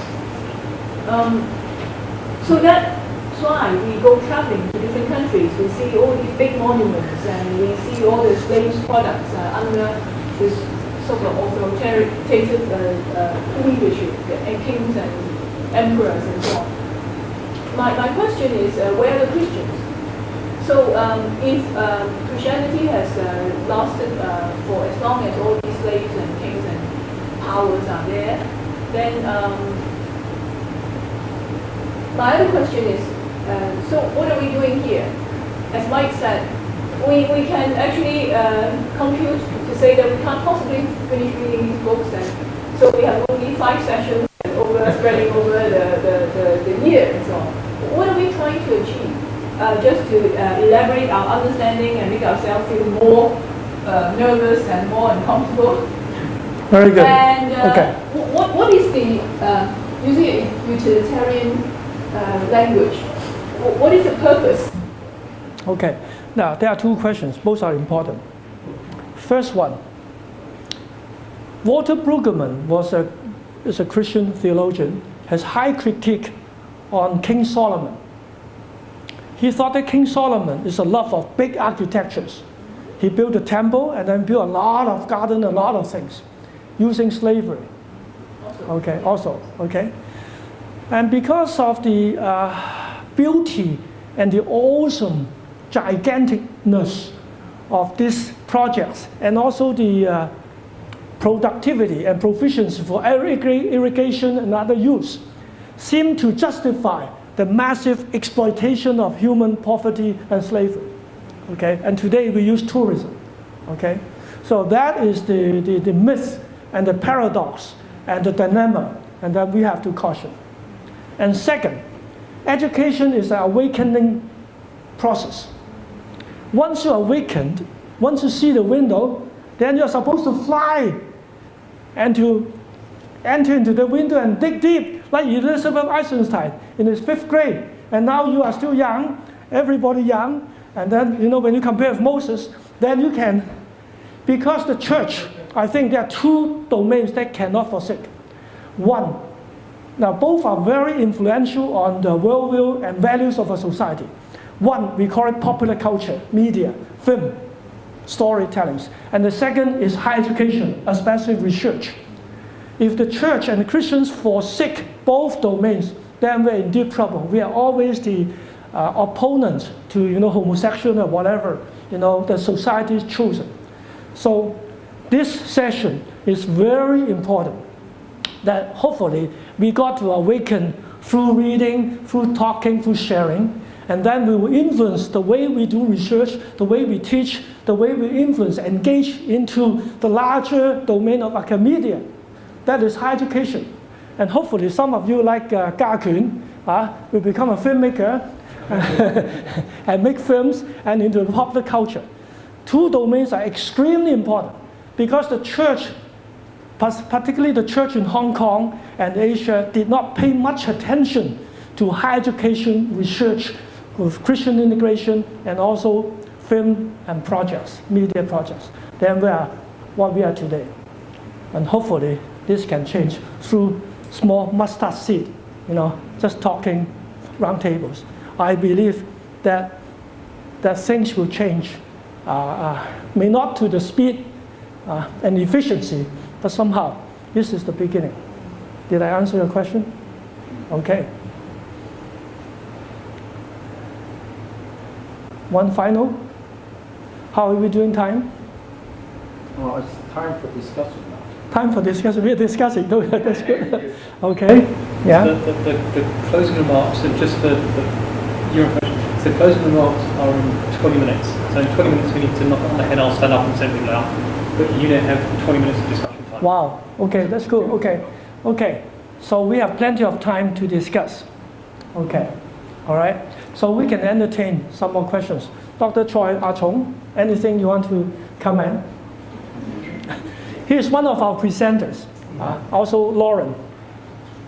Well, I don't have anything directly, but I mean, really, if you think about it, say, you said that really the purpose is to awaken our thinking. Awakening can be good or evil. So you need something there in order to awaken us to, i.e. really the purpose of this 5 sessions. Okay. Now, good question. A process. Talk about process. I was told that Leonardo da Vinci, when he learned painting, he what you call imitate the masters first. That's what we.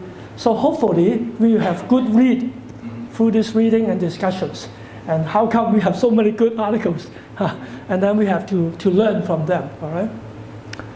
And secondly, this web we have assumed, but not easily, that you have to understand your Bible more philosophically and theologically instead of just Sunday school and how do you work. You need to have a more, that's why we engage in Walter Brueggemann, Neil Postman, and Colin Gunton, some scholars into the picture. And thirdly, we have to interact. We are all adults, and we have to participate. That's why we have group discussions. And hopefully through the word, through the reading of good things, and then through the interaction and sharing, that we got to be awakened by God. That's what we thought it could be done, but we don't know. In our diploma programs, we did find that some students through reading and through interactions got awakened. For example, we have a lady called Cindy, who was a mother of 2 and doing part-time in a basketball ministry. And for the last 10 years, she refused and declined to be the chief executive, the CEO of that ministry, because she thought, I am not capable, I'm a mother, I'm part-time, not good enough. But then through our readings, and then he read about Kierkegaard, talking about Abraham dedicated Isaac in fear and trembling, that Abraham couldn't figure out what happened. You promised me a son, and then you're going to take away. And then he took the leap of faith and just do it. And Cindy says, Wing Tai, I'll be the CEO of basketball ministry. And then last night, the board approved me. So after a few courses, she changed. So I think awakening is happening, but may not be as dramatic as Cindy. But I believe in the seed of faith. Yes. If I can maybe pick up, because I like your provocation, which I say, that awakening is not a neutral concept, or it can go in various directions. So, for example, in my talk where I was saying that technology is not neutral, and often we walk into building a phone or building a building or doing whatever, thinking it's neutral and it's just you can use it for good things or you can use it for bad things. And so I think the aim of my talk is to open people's eyes and say these things are not neutral. There exists a minefield out there. And the danger which you highlight, which I think is a fair danger, is to say, having realised there is a minefield there, being awakened to this fact, you can then say, let me go around it, or you can say, let me find all the people I don't like and throw them into it. Right? These are both possible consequences of becoming aware of the existence of a minefield. And so I think we do have this issue, which is implicit, but it's good now in the first session to make it explicit. We have this thing that says, if technology is not value neutral, it's not just good enough to be aware that it has value and moral weightings, but we have to be people of character who choose the good value over saying, hey look, this gun is weighted towards killing people. So I think there is within this sort of awakening process also an element of moral, personal character, virtue development, which I hope is going to get sort of rolled into the various talks. It says in the process of awakening, it's not merely giving you information that says, here's the minefield, but also awakening character and virtue within participants, such that having realised the minefield is there, they can then respond to that in an appropriate way. But I think it's an important point to realise that simply giving you information that awakens you is not enough. We need to Is Professor Choi has anything to suggest in the awakening process? Yeah, maybe you have something in mind, yeah? Well, what's really behind the talk about, say, read the awakening, as I said, could be good or evil. What we really need is a reference point. The reference point, as I see it, is because we are Christians. What God told us. That's really the reference point. It's good, yeah. That's why we start with the creation story, day one. Not that many Christians who start with chapter 1 and 2, you see. When I was in one major conference in the Chinese church of 2,000 pastors, when you talk about culture, they start with chapter 3. Culture is the result of sin. That's why the Bible reference is important. Even Bible reference, you have different versions, you see. But nevertheless, when you talk about spiritual renewal, I have a friend and a teacher called Richard Lovelace, who wrote a book called Dynamics of Spiritual Renewal. He scanned through all this Renaissance and Jonathan Edwards, and there are many dimensions, preaching of the word, awakening, and one thing about culture, 2 prongs, disculturation and enculturation. Disculturation is critical of what is negative out there that we have to be critical of, and then enculturate yourself and emerge into good stuff and positive stuff from the Christian point of view. However, he cautioned us that there are a lot of good stuff in the world. There are a lot of writers. They are not 100% bad, in Darwin or in Karl Marx. Karl Marx critical analysis of capitalism is very good. There's so many good stuff in the bad, and there's so many bad stuff in the good, such as the church. You see? So we cannot just, simple and simplistic, black and white. So we have to, he used the image of an orange, a box of orange. There's some bad, some good, You have to sort it out in literature and so on. That's what we have to engage in the world, and the reference to the Bible. But even the Bible, not that many Christian thinkers ponder on those things. That's why we have to take out, like Francis Schaeffer, Lester McGrath, who is going to have a seminar on Hong Kong U. That's why we have the Faith and Global Initiative. That's why we have Lumina College. The whole foundation is the reference point is the God's Word. But it's Jacob's ladder, back and forth, up and down. So 100% agree, but expand it a little bit. Any other questions? Jonathan, anything to say? Just thinking about the slave issues. Well, in the old days when we have king, then we are the slave of the king.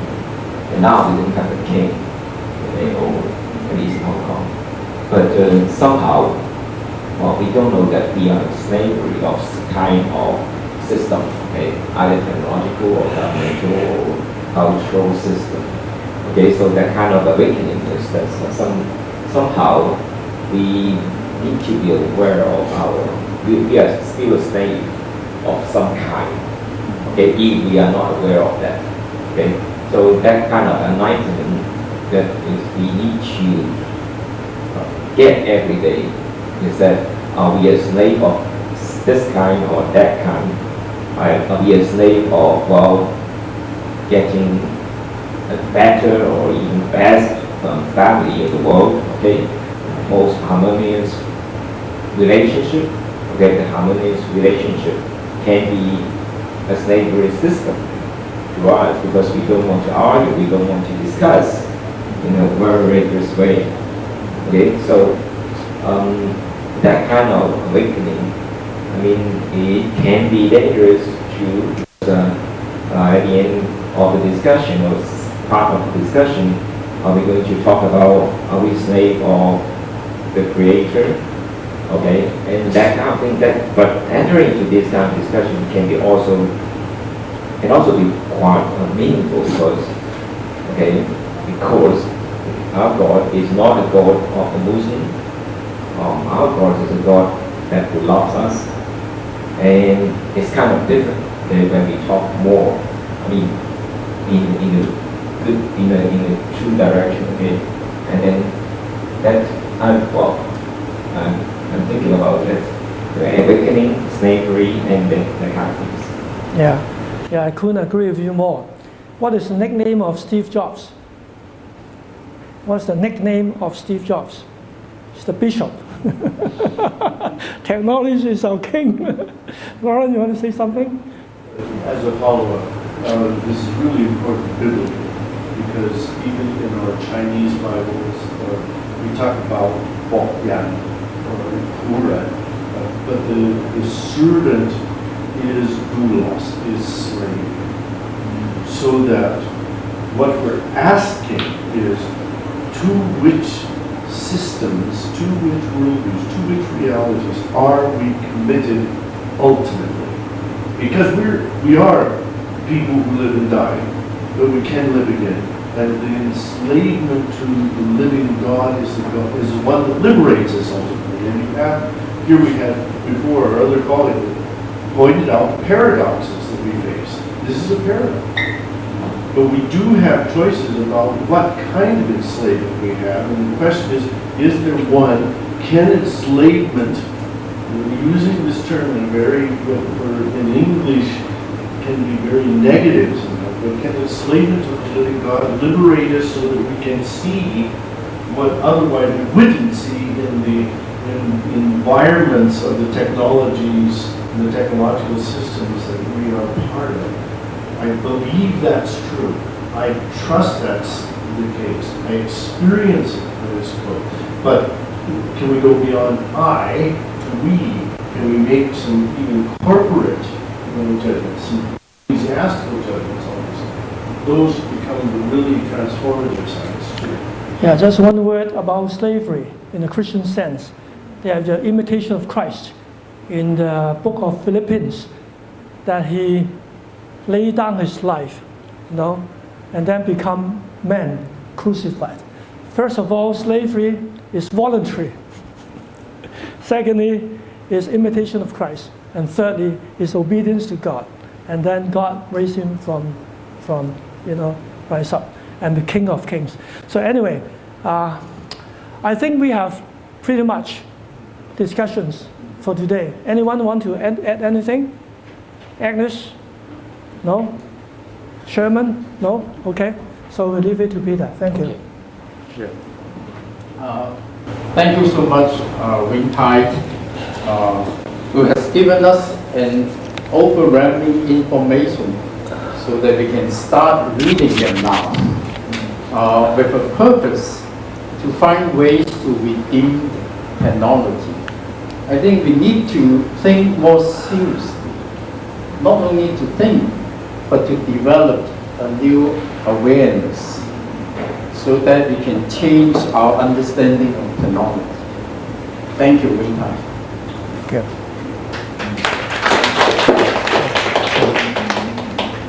And we need to do some homework now.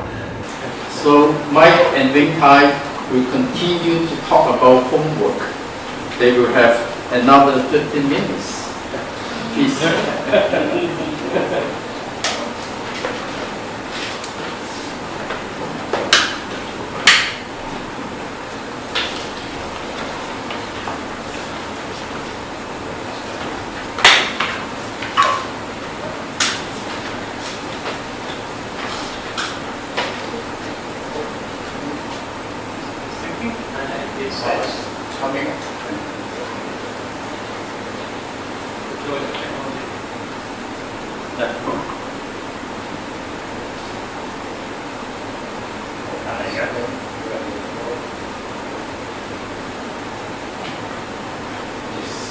Okay, so I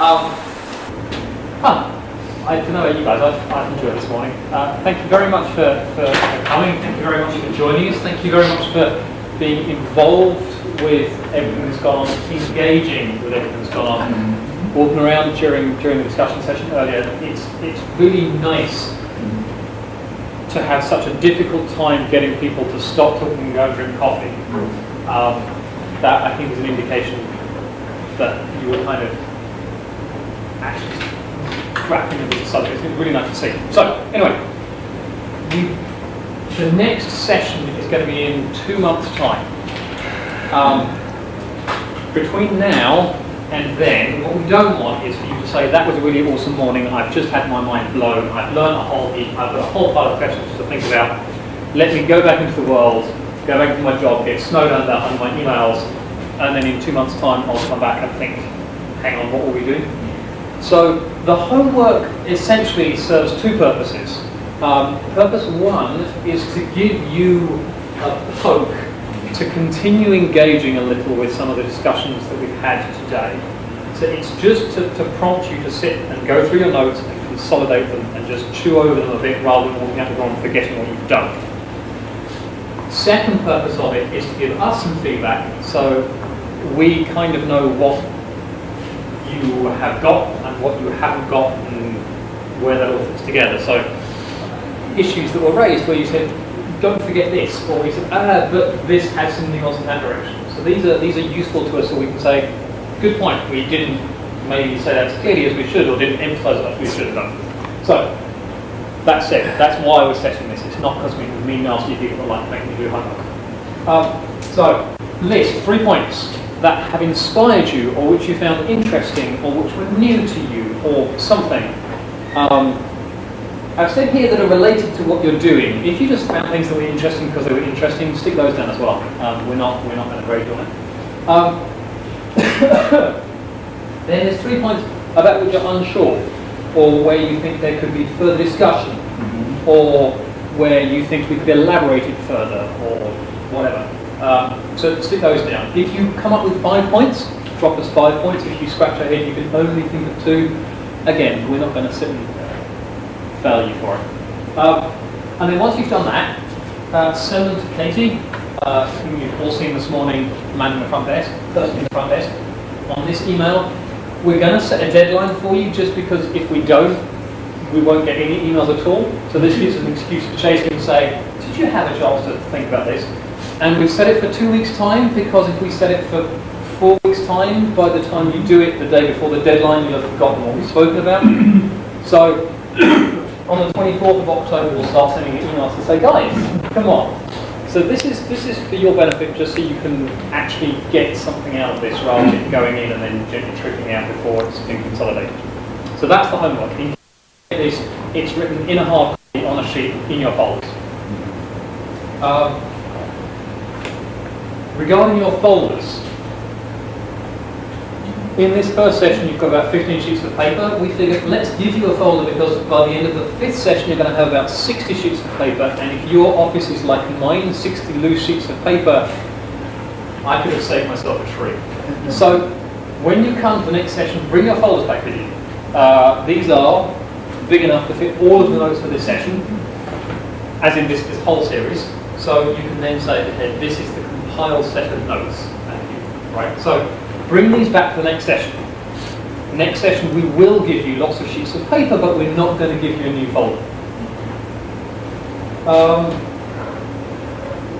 The next session, advert for it.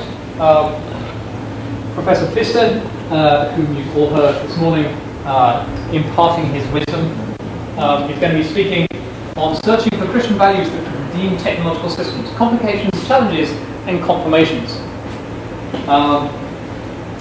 And then Professor John Wyatt, who some of you may know from his recent trip just before the summer.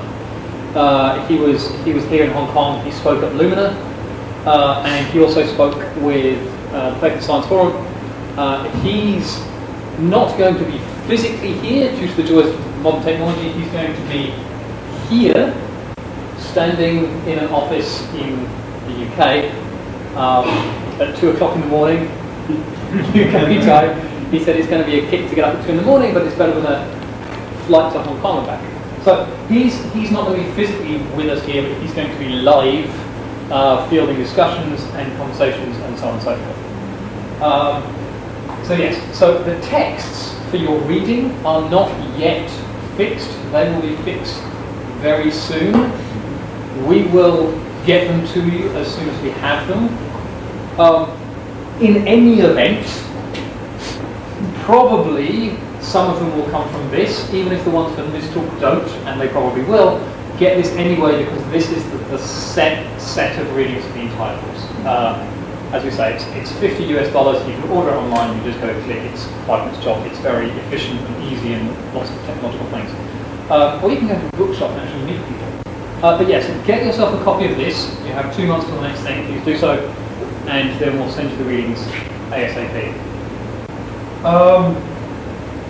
Other things, in case, okay, any more questions about this, things that are unclear, things that I need to clarify?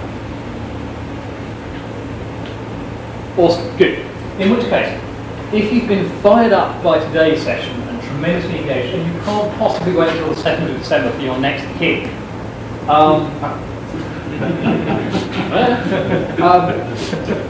the Scientisation of Christianity will be taking place on the October the 14th. That's organised by Lumina. Peter, do you want to add any words to that? Yes, I'll be talking about that. Okay. So Peter's going to say some more for that in a second. As was already alluded to, Alistair McGrath, whom you may have heard of or know from his various books and much writings and speakings, Alistair McGrath will be in Hong Kong for the first weekend of November. He's going to be doing various talks and discussions and things, one of which is looking at science and religion at Oxford University. This is basically an advert for saying doing science and religion is a serious academic topic that universities can really do and engage in. It's going to be at Hong Kong U. People from other campuses are very, very welcome to join us. If you want to either learn about how it works in Oxford, or you want to bang the drum for getting people in Hong Kong to realise what an exciting subject this is the talk for that. That's on Friday the 3rd of November in the morning, 10 a.m.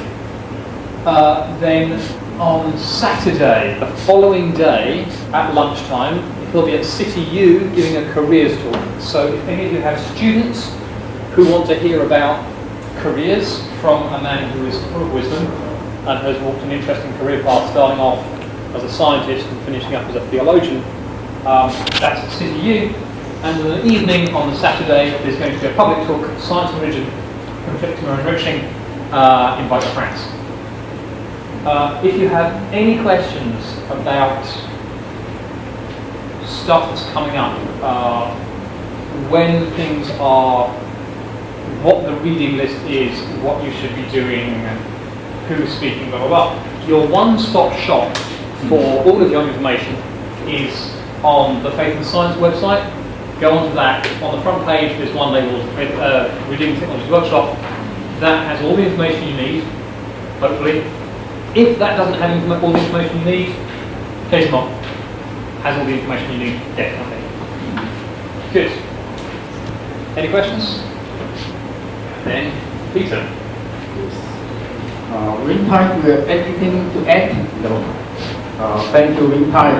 You give me more time to make announcements. There are a couple of announcements October 14th. You are giving a folder and also a file when you register this morning. One is for the workshop, and it reminds us to do homework after the sessions. And the other one, this handy file, tells you more about the coming events of Lumina College, including this one. There will be a seminar on October the 14th.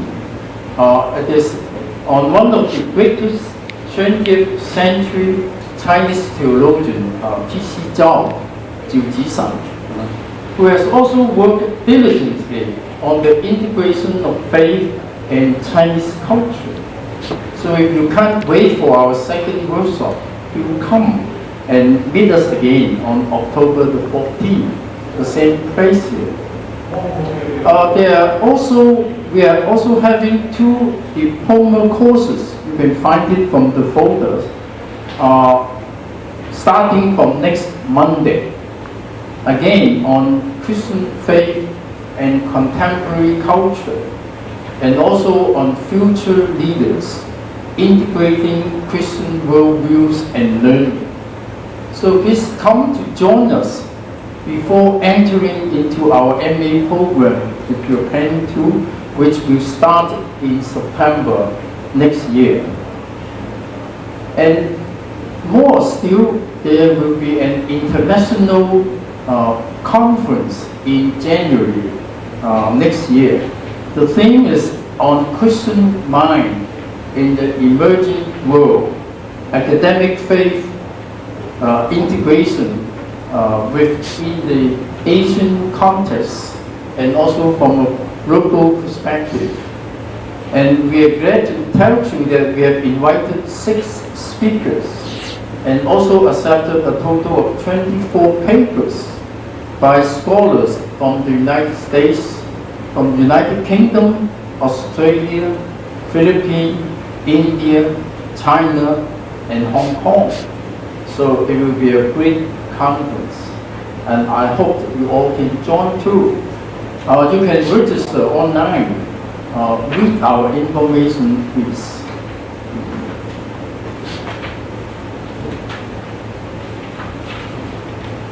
Finally, the final announcement.